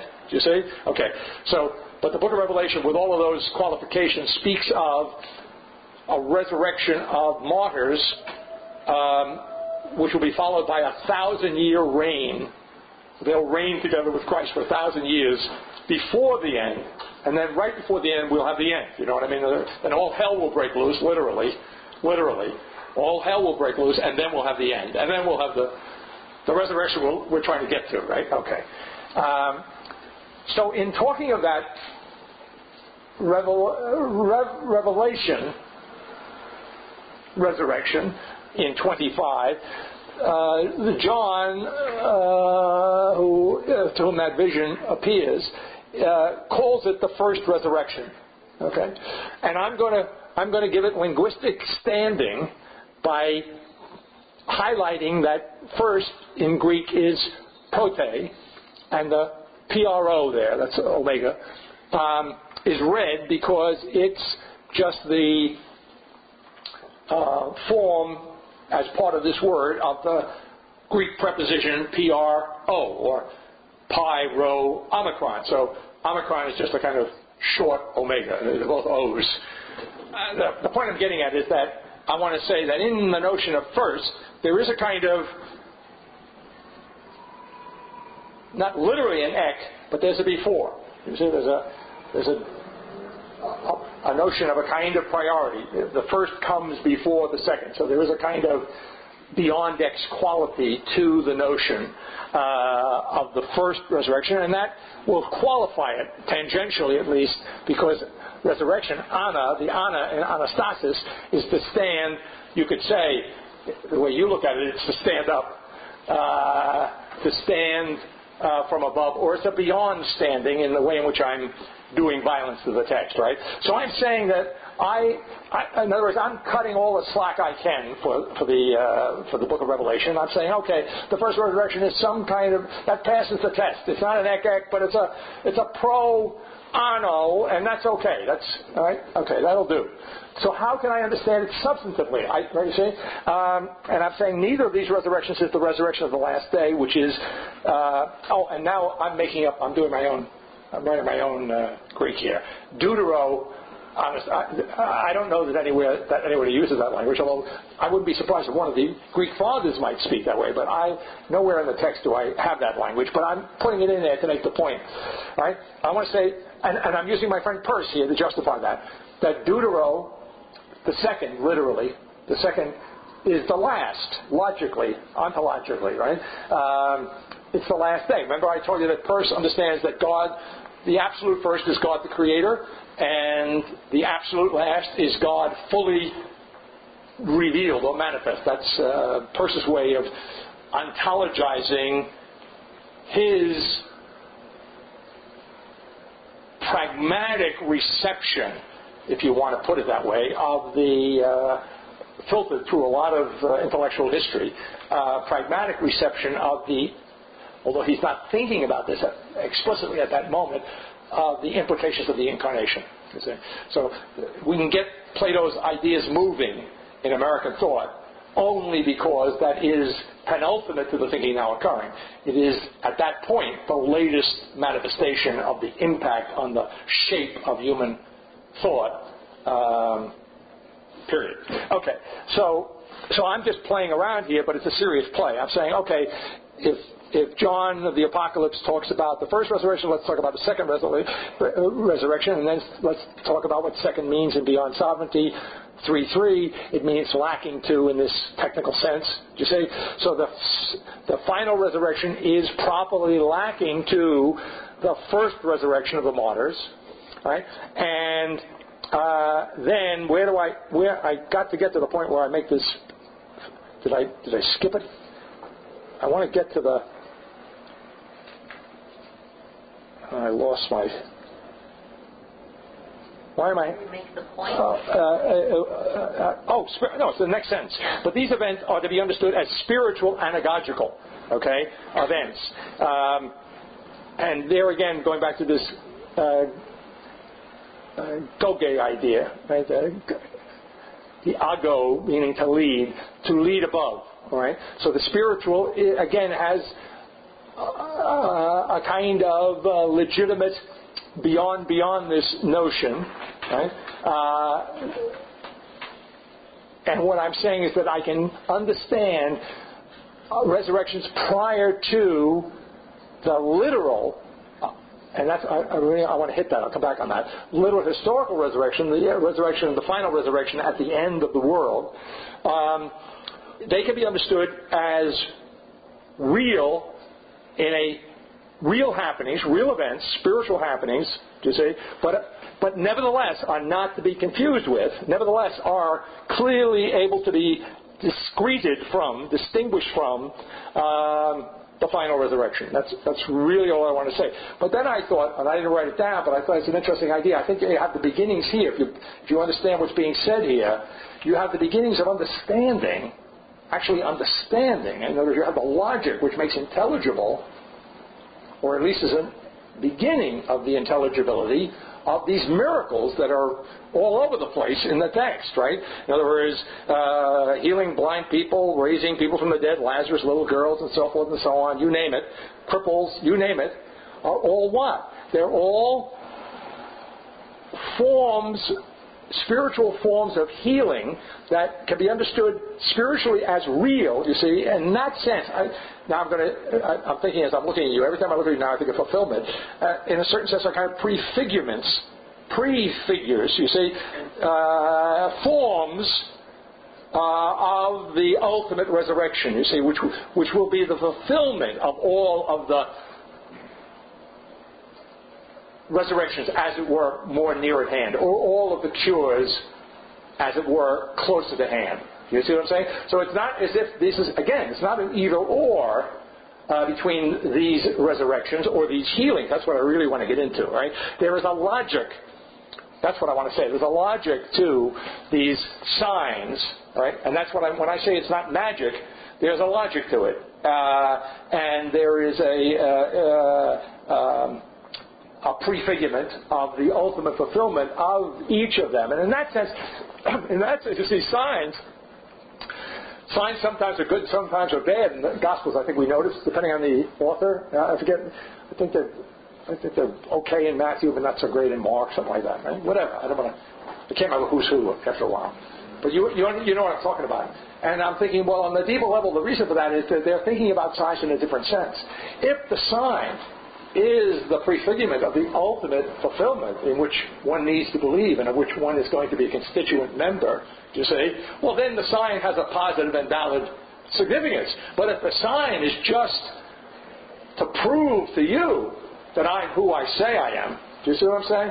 Then it doesn't have that same valence and is at least suspect. Okay. All right, now let's see if I can pick up. So in a sense, the prophets are prefigured. They're prophecy is they're seeing, knowing, articulating a reality, and to the extent to which they see it, I'm using see now in that sense that Plato and Aristotle understand. Not in Greek, to know in Greek, from which we get gignosko, which we mentioned a couple of times. Not in the root meaning, the original meaning is to see. It's appropriated by the philosophers as intellectual seeing. So they don't mean what we would, in our everyday world, would call a physical vision. Right? Vision of the eye, but they mean vision of the mind, right? So the eye and the mind are being analogized there, right? Okay. So in that sense, in a sense analogous to that analogy, right? The prophets are seeing, in that sense they are knowing a reality, the fullness of which is yet to occur. Is not the fullness of which is not yet. And remember, the thing now occurring is clued you in. And not yet doesn't mean in the future. It just means you got to stop thinking self-consciously. That's what it means. Okay. The other thing I wanted to hit about the fact that the resurrection that is spiritual and anagogical, but not literal historical. I want to just flip that around and just emphasize how historical, how literal the ultimate resurrection, which I'm trying to distinguish and in distinguishing relate to these healings and resurrections and rising from the dead. I'm trying to emphasize how literal the final resurrection is. It's more. It's not even actually correct. So I'm going to be incorrect to make the point. It's not that it's more literal than these events. Okay? It's the only truly literal historical event. If I put it into, now this is very dangerous, but I mean, Dante put Plato and Aristotle in limbo, so they're in hell, but it's cool, air conditioned. I told you, it's very nice, very pleasant, like Florida in the best time of year, in the fall, and no hurricanes. Okay, if I put it in terms that Plato and Aristotle could appreciate, too late. It's a literalness that doesn't pass away. You see, that is not at all related to nothing. You see, potentially or not related to the Aristotelians thing of potentiality and actuality. Right? It's absolute actuality. Right? Okay. Okay. I mean, there's more here that I can think than I can say or put on the page, so you really should meditate on it. The continued existence of this world of sin and death precludes taking either the resurrection of the bodies of the holy dead of the resurrection or the first resurrection historically, literally. Okay, I'm repeating myself, but these events are to be understood as spiritual anagogical events of second. Oh, and I like this helped me. This is where I really began to think of the miracle idea.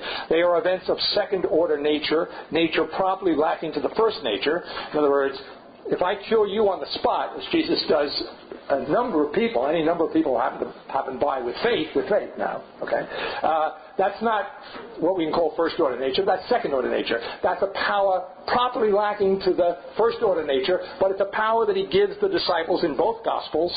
When he gets the 12 of them together and commissions them, you see, delegates to them the power to heal and to raise from the dead and so forth and so on. You see, all of which is.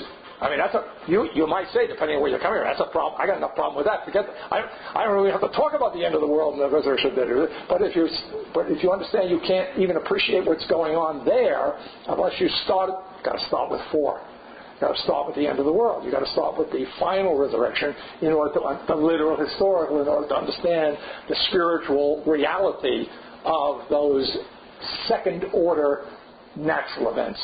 You see? And in that sense, now it's a pedestrian sense, in that sense you could take them literally. See, my granddaughter said to me one day, my granddaughter that you guys know, Tegan, said to me, at least once, she's probably come up twice, not in the same year, speaking, for example, when Jesus walks on the water. That's it. That wasn't, do you take that literally? Grandpa, whatever she called him. And she had another one recently. I was out to dinner with her. There was another one of these literal things. It wasn't the walking on the water one. No. Adam and Eve. Now, you understand where these questions are coming from, right? Okay. So I gave the Adam and Eve one. I gave her the one about the DNA. You know that everybody on the planet is descended from one woman. You're aware of that fact, scientifically. Natural linear DNA. We can establish that. We can't establish that she didn't have any sisters or an aunt or whatever. That we can't establish. We can't establish she was the first woman. But we can establish that so far, so good. You say, there's no one on this planet today who wasn't descended from somebody who we could call Eve. You say, now, if Eve was the first woman in the Genesis sense, that's another issue. We haven't gotten to that yet. But hey, it's only the beginning of the 21st century. Okay. So that was my response to Tegan. Okay. I didn't give her the thinking now occurring response, which I want to give. So, in other words, is it conceivable that Jesus walked on the water in the thinking now occurring? The short answer is yes. Why not? Why not? Do you say? That is to say, the reason I can say why not is that I can say that it's conceivable that there is, short of the resurrection, short of the end of the world, short of the final resurrection of the dead, you see, there is a second order power of nature that comes into play with the incarnation. So in other words, I mean, to put it in a pedestrian way, if you buy the fact that the creator of the world and the person of the Word became a real human being, if you buy that, hey, raising people from the dead is a piece of cake. It's not an issue. It's not an issue. But that's not the point I'm making. I'm saying that for the skeptic in all of us. Okay. I'm saying logically, the only issue I'm concerned with intellectually is it intelligible in the thinking now occurring that someone could walk on the water?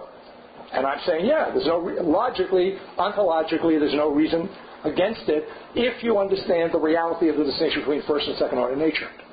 If you understand that there is a power in nature as a consequence of the incarnation which is properly lacking to the natural world prior to the incarnation, at least in principle. Okay. So in the resurrection of the last day, the resurrection is second, properly lacking to the first resurrection of the bodies of all. Now this is another distinction between the resurrection at the end of the world and both of those other preceding resurrections, the one in Matthew that triggered this, and the one in the book of Revelation, which I referenced. In both of those cases, we have what we can call, Lazarus would be an extreme of it, partial resurrection, right? You have the holy people being raised at the crucifixion, and you have the martyrs in the prophecy of the apocalypse, right? But the resurrection, the final resurrection, went, and that's where having to take seriously the absolute, if I can put it that way, complete end of the world. You know, everything gone. It's very powerful, the book of Revelation. I quote it, by the way, in the appendix to Faith and Philosophy, not beyond sovereignty, but in the appendix to Faith and Philosophy, I quote that passage when the heaven and earth just fall away. I mean, it would make a great film. I don't know what's his name. Who did the Passion of Christ? What's his name? Gibson. Well, Gibson's got to do an end of the world. I mean, just photographically. I mean, just a tremendous image, right? When the judge comes on the scene at the end of the world in the Book of Revelation, the end of the world just sucked out of sight. It's gone. It's over. It's finished. Kaput. Okay. What I'm saying is that absoluteness of the end of the world is the starting place. You see, because the absoluteness of the end of the world is the absoluteness of creation ex nihilo. And as far as that goes, Aristotle would understand me. And Plato would understand me. Logically, that's not a problem for them. Right? When it has a beginning, it has an end. Okay, fine. If it has an absolute beginning, hey, if you want to be... They wouldn't buy that, by the way. They wouldn't buy the premise. But if you bought the premise and you were Plato or Aristotle, it had an absolute beginning, well, of course, it's not a problem. It's going to have an absolute end. Okay. So there are a number of things that distinguish the final resurrection, that being one of them. Another one is that everybody gets raised, right? The bodies of all, the living and the dead, will be changed if alive. Here I'm drawing on Paul, as I point out down below. And resurrected if deceased. Therefore, not merely the bodies of the holy dead beyond their graves, as in Matthew, and analogously in the Apocalypse, but that is in Apocalypse 20, verse 5, but the bodies of all the living and the dead, holy and unholy, and not merely bodies beyond their graves, which in fact they may not have, that is graves, but bodies beyond this world of sin and death, which is just my way of saying what I've just said. This resurrection at the last day is historical, literal. The final resurrection embodied absolutely in omnipotence, and that's a reference back to 4D. And then I quote from Paul, we'll get to that in more detail, but just to bring it to this context, Paul says Christ has been raised, nekron, from the dead, the first fruits of all who have fallen asleep. And, first fruits is a word that we don't use much, and I don't know, maybe they still use it out somewhere in I was going to say Montana. What does it mean? Midwest. Well, it means that portion of the crop, of the yield, of the produce, parable of the sower, parable of the talents. What you produce, as having received, what you produce, or what is produced, the first part of that is sacrifice that is given over to God, right? Set aside for God. But I really meant the first fruits, that I understand, of all who have fallen asleep. Oh, asleep is just... It's just the New Testament. It's one of the ways in which the New Testament speaks of being dead. It's whatever. Now I don't know if I can do this one in English class. Have you ever done English class? I don't know if it's metonymy or it's one of those using one word to mean another. It's a technical thing. Okay, so no, he means dead. And in fact, by the way, you could translate where it says Christ has been raised, that a gegirtai can also be woken up. So it's changeable. Right? I don't know if that's a technical word, but that's right. Now, I'm reading that line in Paul. Christ has been raised as the beginning. Right? So I'm taking advantage of first fruits, which is the ap-arche there. That's the word, and the stem of that word is arche. It's the arche we're familiar with. It's the beginning, all right? And that's where you get the notion of first fruits, right? So from the arche, that is from the first or the beginning of the harvest, so the firstborn male of every family. That's why Jesus winds up in the temple in Luke, because he's the firstborn. You see, and so whatever comes first is set aside for God. That's the idea, right? But in this context, what Paul is emphasizing is not so much that. I mean, that's there. What he's emphasizing is that this is the first part of. If this is the first part, then that tells you right away there's more to come. That's what he's trying to say. So Christ is the first part of what comes to be called, again, I object to the language, the general resurrection. Better the resurrection of everyone, right? That's what he's saying.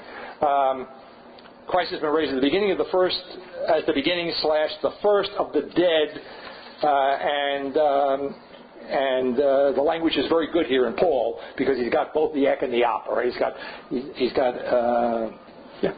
Okay. Sure.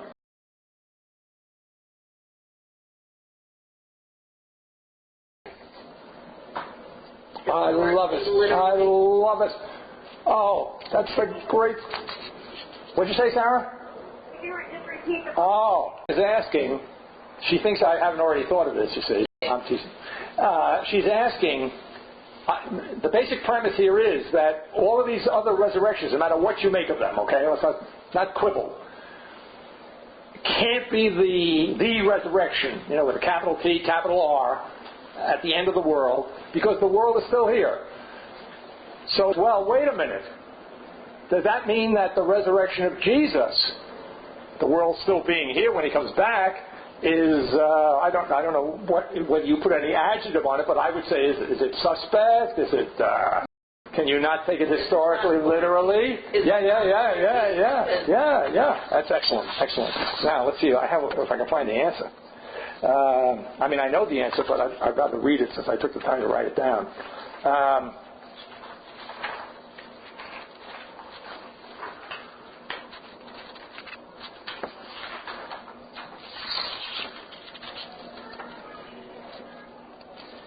Okay, let's see.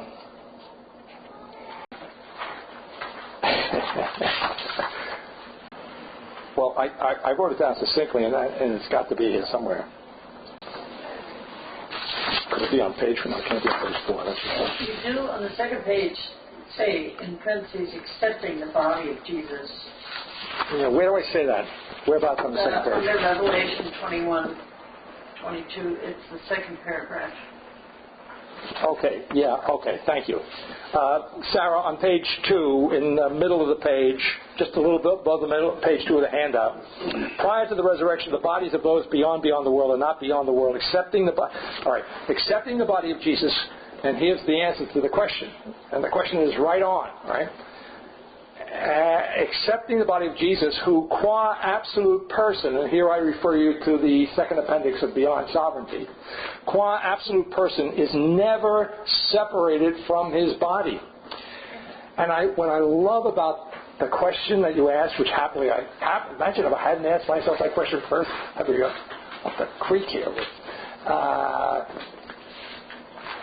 That's the right question, and if I hadn't done the thing with the second appendix, I wouldn't have had that answer. And when I say that answer, I mean, again, ontologically and logically. What I'm only about here, I don't want any confusion about that. I'm only about understanding this. Right? I'm saying that there's nothing ununderstandable. There's no alternative here between faith and knowing. You can know this clearly, right? Transparently. And the distinction between absolute and essential persons and formal persons and material persons in the second appendix, which we developed as a result of the question course that we had last spring, that gives us the answer.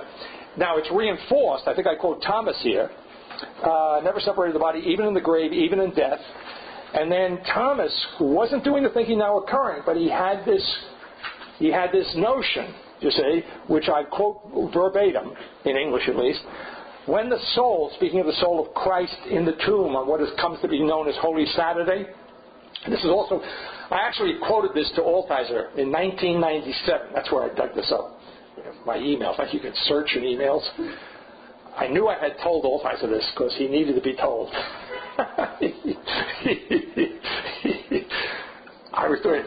That's called, corporal work of mercy is when I give you food you're hungry. This is called a spiritual work of mercy when you're ignorant and I clue you in.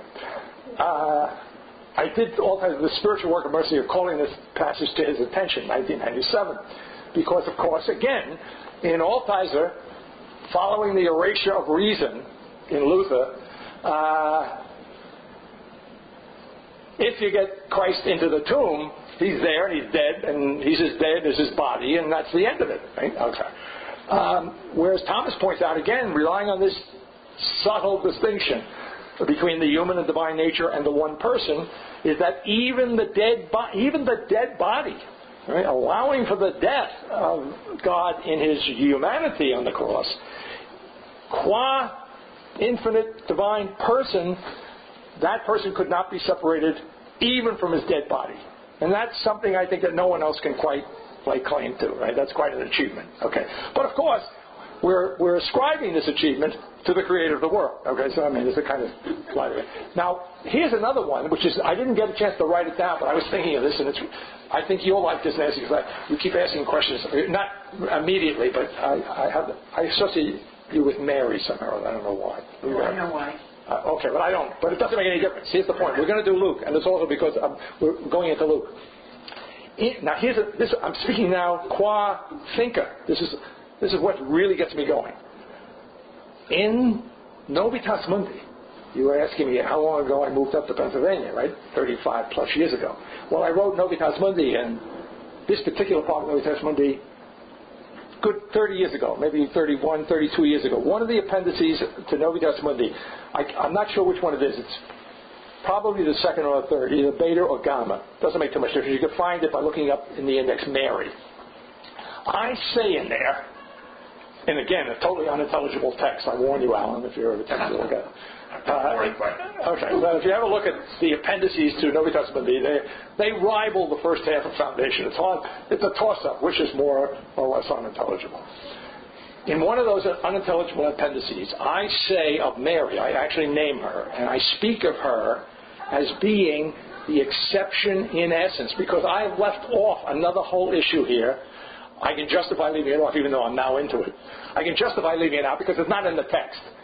I'm referring to the assumption of Mary into heaven, which is a doctrine of is it the Roman Catholic Church? But not just the Roman Catholic Church. This is the trouble with these labels. It's a belief of the Roman Church and of the Eastern Church. Right? It's called something different in the East. It's called the dormation of Mary, the sleeping. It's a kind of special form of death in which she's taken up into heaven. It's the same doctrine, though. In the West, it's called the Assumption of Mary into heaven. Well, this is going to screw up everything, right? I'm having trouble dealing with straight-out resurrections of various types in the New Testament. Now we got this doctrine that exists by tradition. You understand? In other words, even though it was declared, I forget which came first. I think it was the 20th century. I think it was Pius XII. I think that's the most recent. I think the Immaculate Conception was the 19th century, and the Assumption was in my lifetime. I think that's the one. But of course, if you look at the background of that, all the authority for that has been in the fathers of the church. So there's a whole tradition behind it. It drops out of the picture in modern Protestant Christianity, but in the Eastern and Western Catholic traditions, it's there all along, and they just finally get around to making it official. Okay, now, so I'm saying, but however, I could still ignore it. I could say, well, I'll do another course on tradition. We'll do a course on tradition. But I don't want to ignore it. That's the easy way out. Especially since I discovered in thinking about it this. In Novitas Mundi, I'm dealing with this Mary, see? And I'm saying in Novitas Mundi in very abstract language that she is the exception in essence. That's my term. And it's very clear, it's very emphatic, there's no fudging around about it. She's the exception in essence. Well, okay, since we don't know what the hell the damn text means anyway, we could, well, I don't remember. We could let it go, except that in the same text, the same passage, on the same page somewhere, I say in that text, Novitas Mundi, that Jesus is not the exception in essence. All right? And when I said that, I just write this stuff down, right? So when I wrote this down, I thought, gee, wait a minute.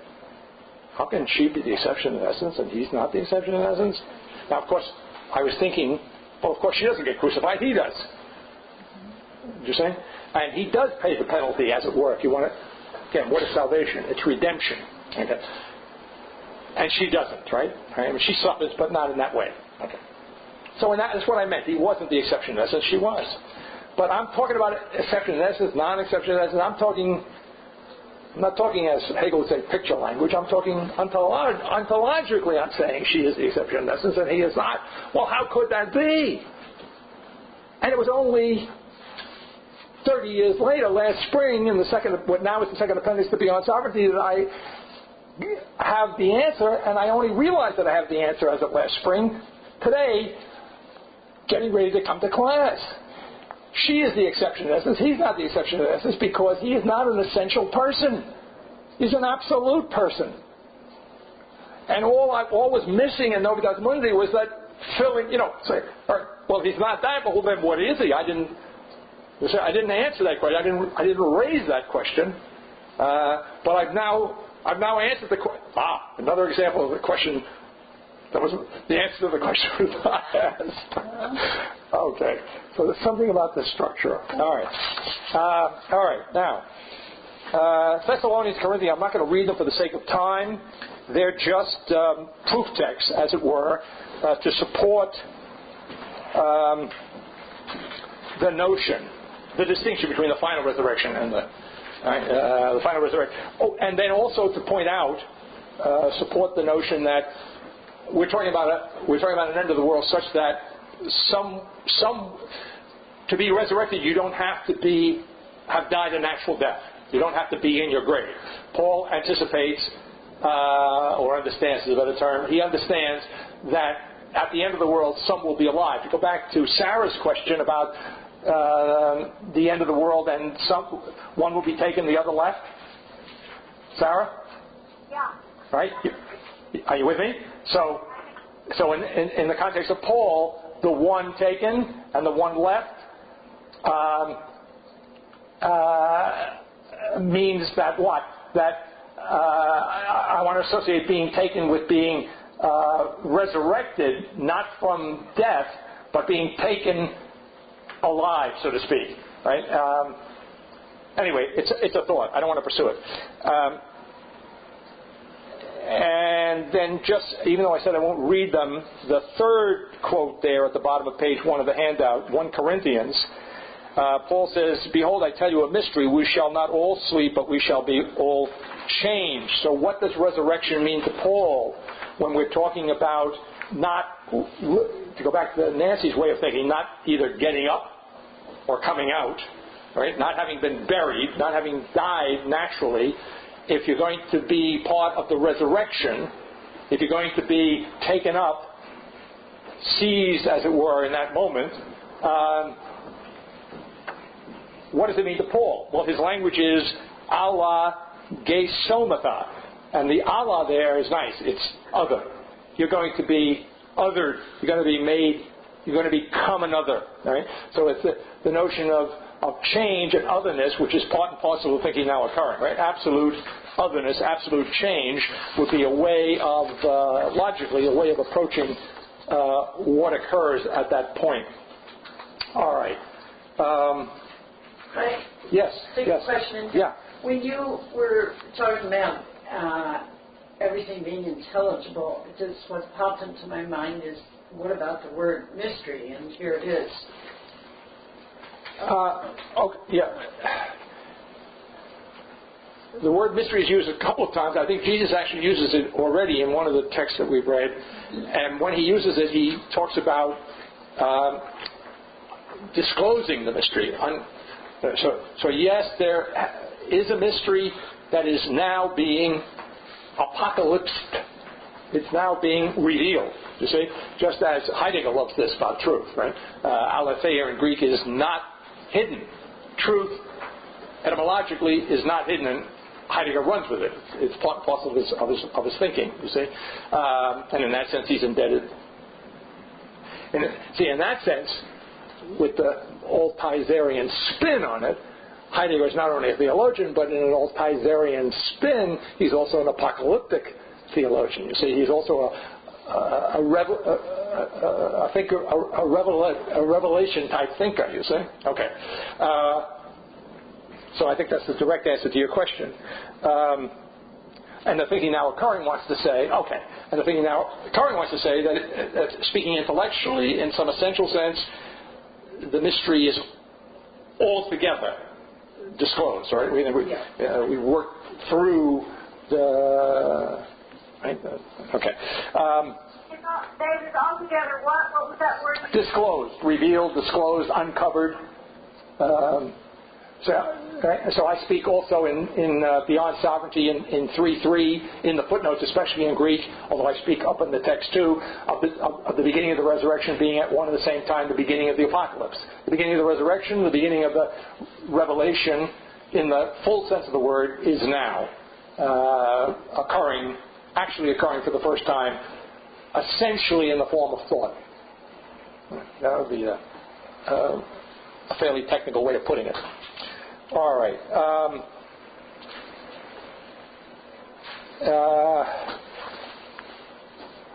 So, again, jumping ahead by anticipation, on page 2 of the handout in the second paragraph, talking about this final state of the world, the New Jerusalem, and again, we'll do it more closely when we get to that text. I say there in the 4th line of the second paragraph on page 2, the New Jerusalem, by which I'm parenthetically the new heaven and the new earth, in which the Lord God Almighty and the Lamb, that's the language of Revelation, translate, which omnipotence, embodying created omnipotence, embodies, close parenthesis, are the temple, language of Revelation, in which omnipotence, embodying created omnipotence, embodies as the place where the Spirit of God dwells. All right? So that's just a kind of thinking now occurring translation of the image in Revelation. Now, I want to hit toward the bottom of page 2, the long paragraph there. The resurrection of the dead in the last day is the time of the creation of spiritual substance. This is another reminiscence from, I don't know where, I must reference it. Oh yeah, Novitas Mundi. In Novitas Mundi, this has been bothering me for a couple of years now. I say somewhere, I quote the whole damn passage at the end of this, so it's not a mystery, but we're not going to go there now, we don't have time. In Novitas Mundi, I quote the whole passage at the end on the 4th page. Or 3rd or 4th page.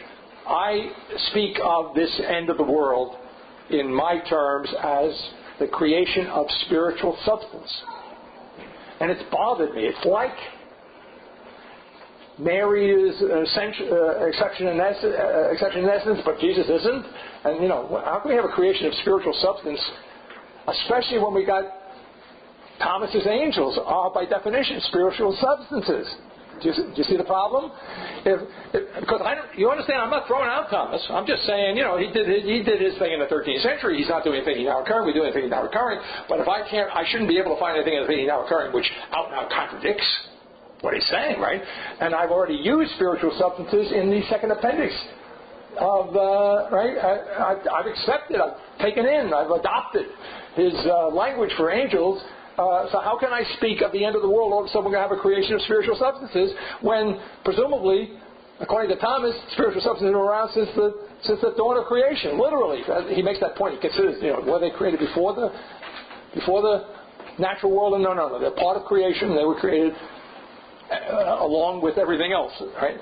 Except that they're immaterial. Okay, so this was my problem. And I refer you to the passage. And then I say toward the end of the second line of that paragraph, the parenthetical clause in the second sentence, at the time appointed for the creation of spiritual substance. That's Leahy in Novitas Mundi. Now here's the answer to the question which at that time I had not asked. The time appointed references the Greek kairos, right? Remember Jesus comes on in Mark prophesying. Now is the time. Now the time is fulfilled. The kingdom of heaven is drawing near. Repent and receive the good news, etc., etc. Right? And the Greek there is kairos. It's a nice term in Greek. Again, it's one of those nice terms because it's one word for what we call critical time, appointed time, whatever. Okay. So I'm saying, when I say in Novitas Mundi the time appointed for the creation of spiritual substance, the fact that I call it the appointed time is what distinguishes it from the spiritual substances that Thomas refers to as angels. They were not created at an appointed time. They were not created as temporal, that is, temporal, spatial beings. They were not material beings, as Thomas would understand it. Thomas understands by spiritual substance the angels, each one itself a distinct species, whose substance is explicitly non-bodily, immaterial, a member of the created universe, qua immaterial, essentially not extended in time and space. The difference between Aquinas' angels and the spirit... But... Again, are you just trying to make a point, Leahy? I mean, are you just trying to prove something? How clever you are or something like that? Or is there anything to this? What's the point? What's the real point of this? Huh? The real point of this is that we are, as Jesus says in our reading, I think it was in Matthew, remember what about the woman who had 7 husbands? And Jesus says, you guys are really, you don't have no understanding of the power of God, and you just don't understand, period, right? You're much mistaken. That's the term he uses, right? And then he explains what? That in heaven there's not going to be marrying or being given in marriage, because the resurrected, we can understand, are going to be as the angels. Was he speaking metaphorically? Not according to the thinking now occurring was he speaking metaphorically. He's speaking quite... Should I use the word literally? Yes, I can. Here I can use the word literally. Do you see? Why? Okay. The resurrected body and the thinking now occurring is that the latter are created in the former are not. I've already touched that. And the latter are created at the right time. The thinking now occurring for the first time understands Thomas' spiritual substance as formal persons and humans as essential persons. Now, there's more to it. Let's see if I can find that more to it. I wrote it down. Now I can't. As usual, I can't. I got too much stuff here.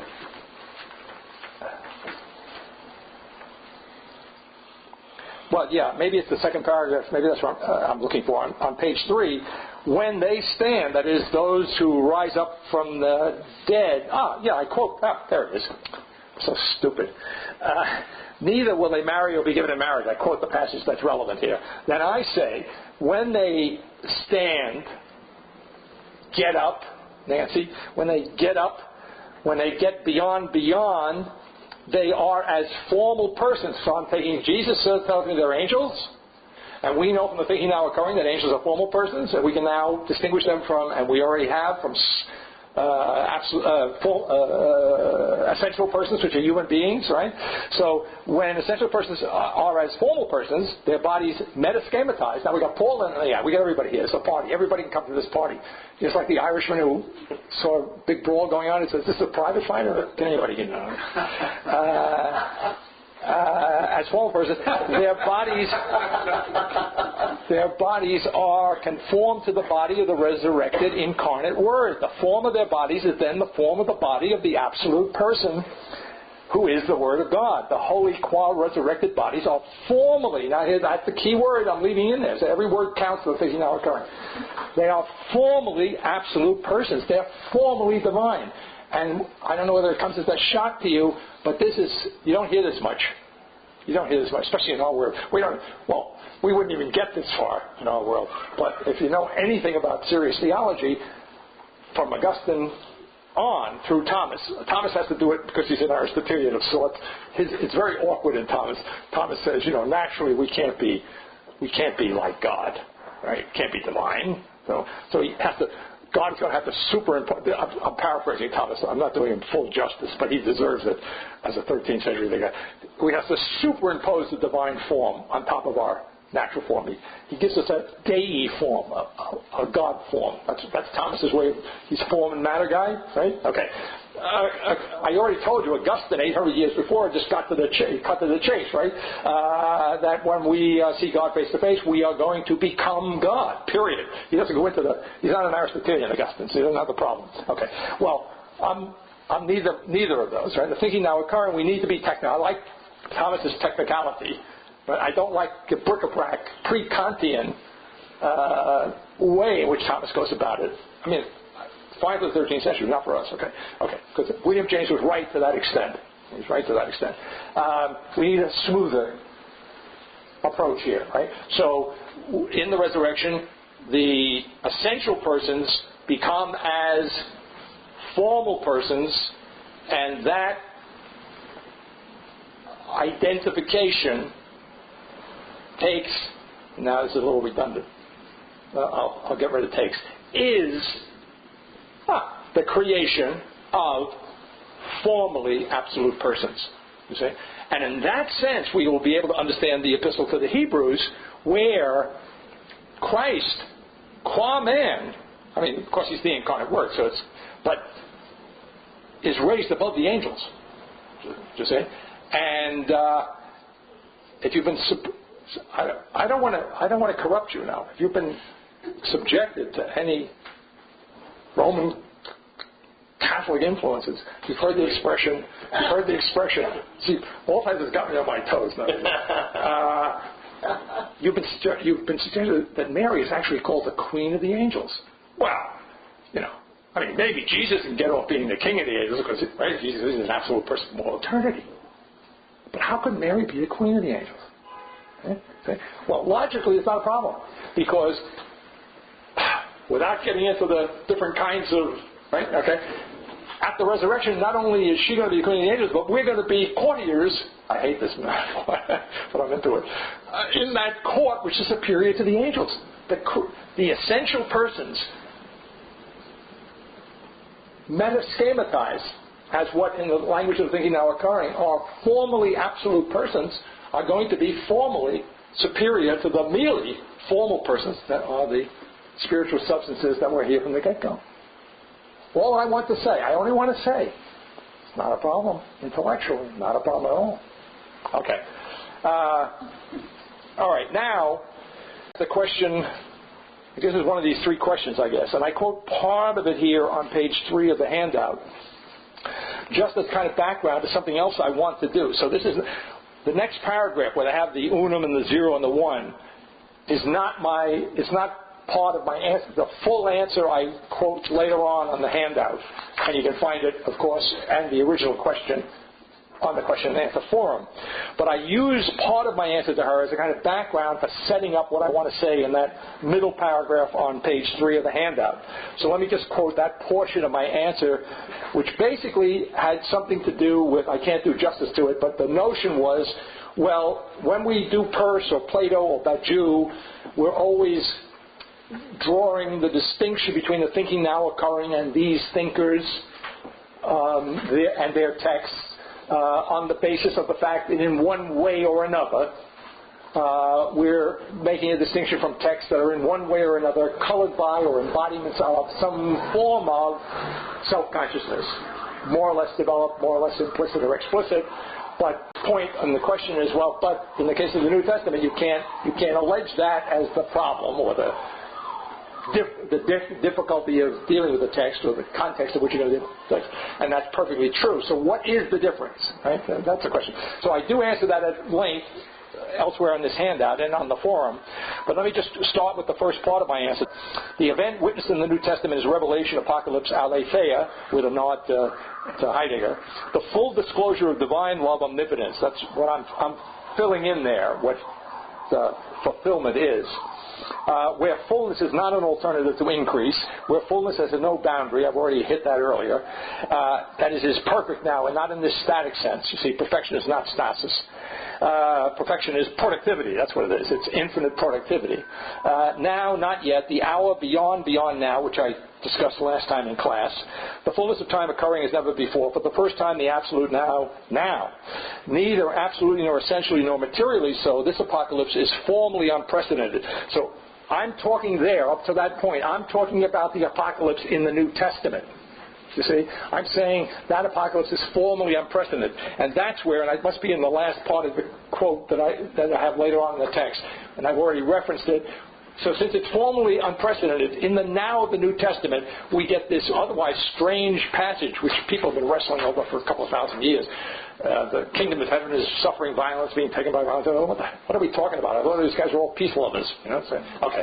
It's the notion of forcing, of immediacy, you say, that there's no intellectual framework. Right? So it's immediate. And notice, by the way, it fits in beautifully with these guys. These guys they don't even have a high school, they don't even have a grammar school education. They're all fishermen of one sort or another. Maybe Matthew had an education. He was a tax collector. He had to be able to count. But they're certainly not philosophers, that's for sure. Okay? They're nowhere near it, you see.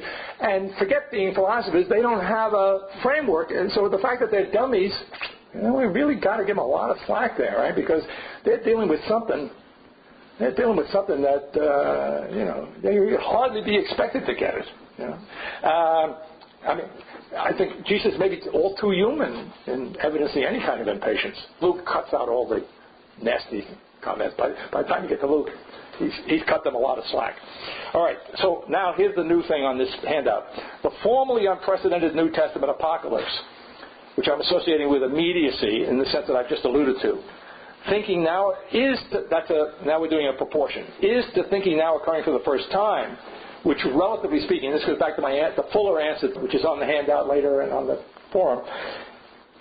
The New Testament apocalypse is to the apocalypse and the thinking now occurring as immediacy is to mediation. And that's a technical statement, and you need to go to the back note of Beyond Sovereignty, back note 4, where you get the definitions of immediacy, and mediation.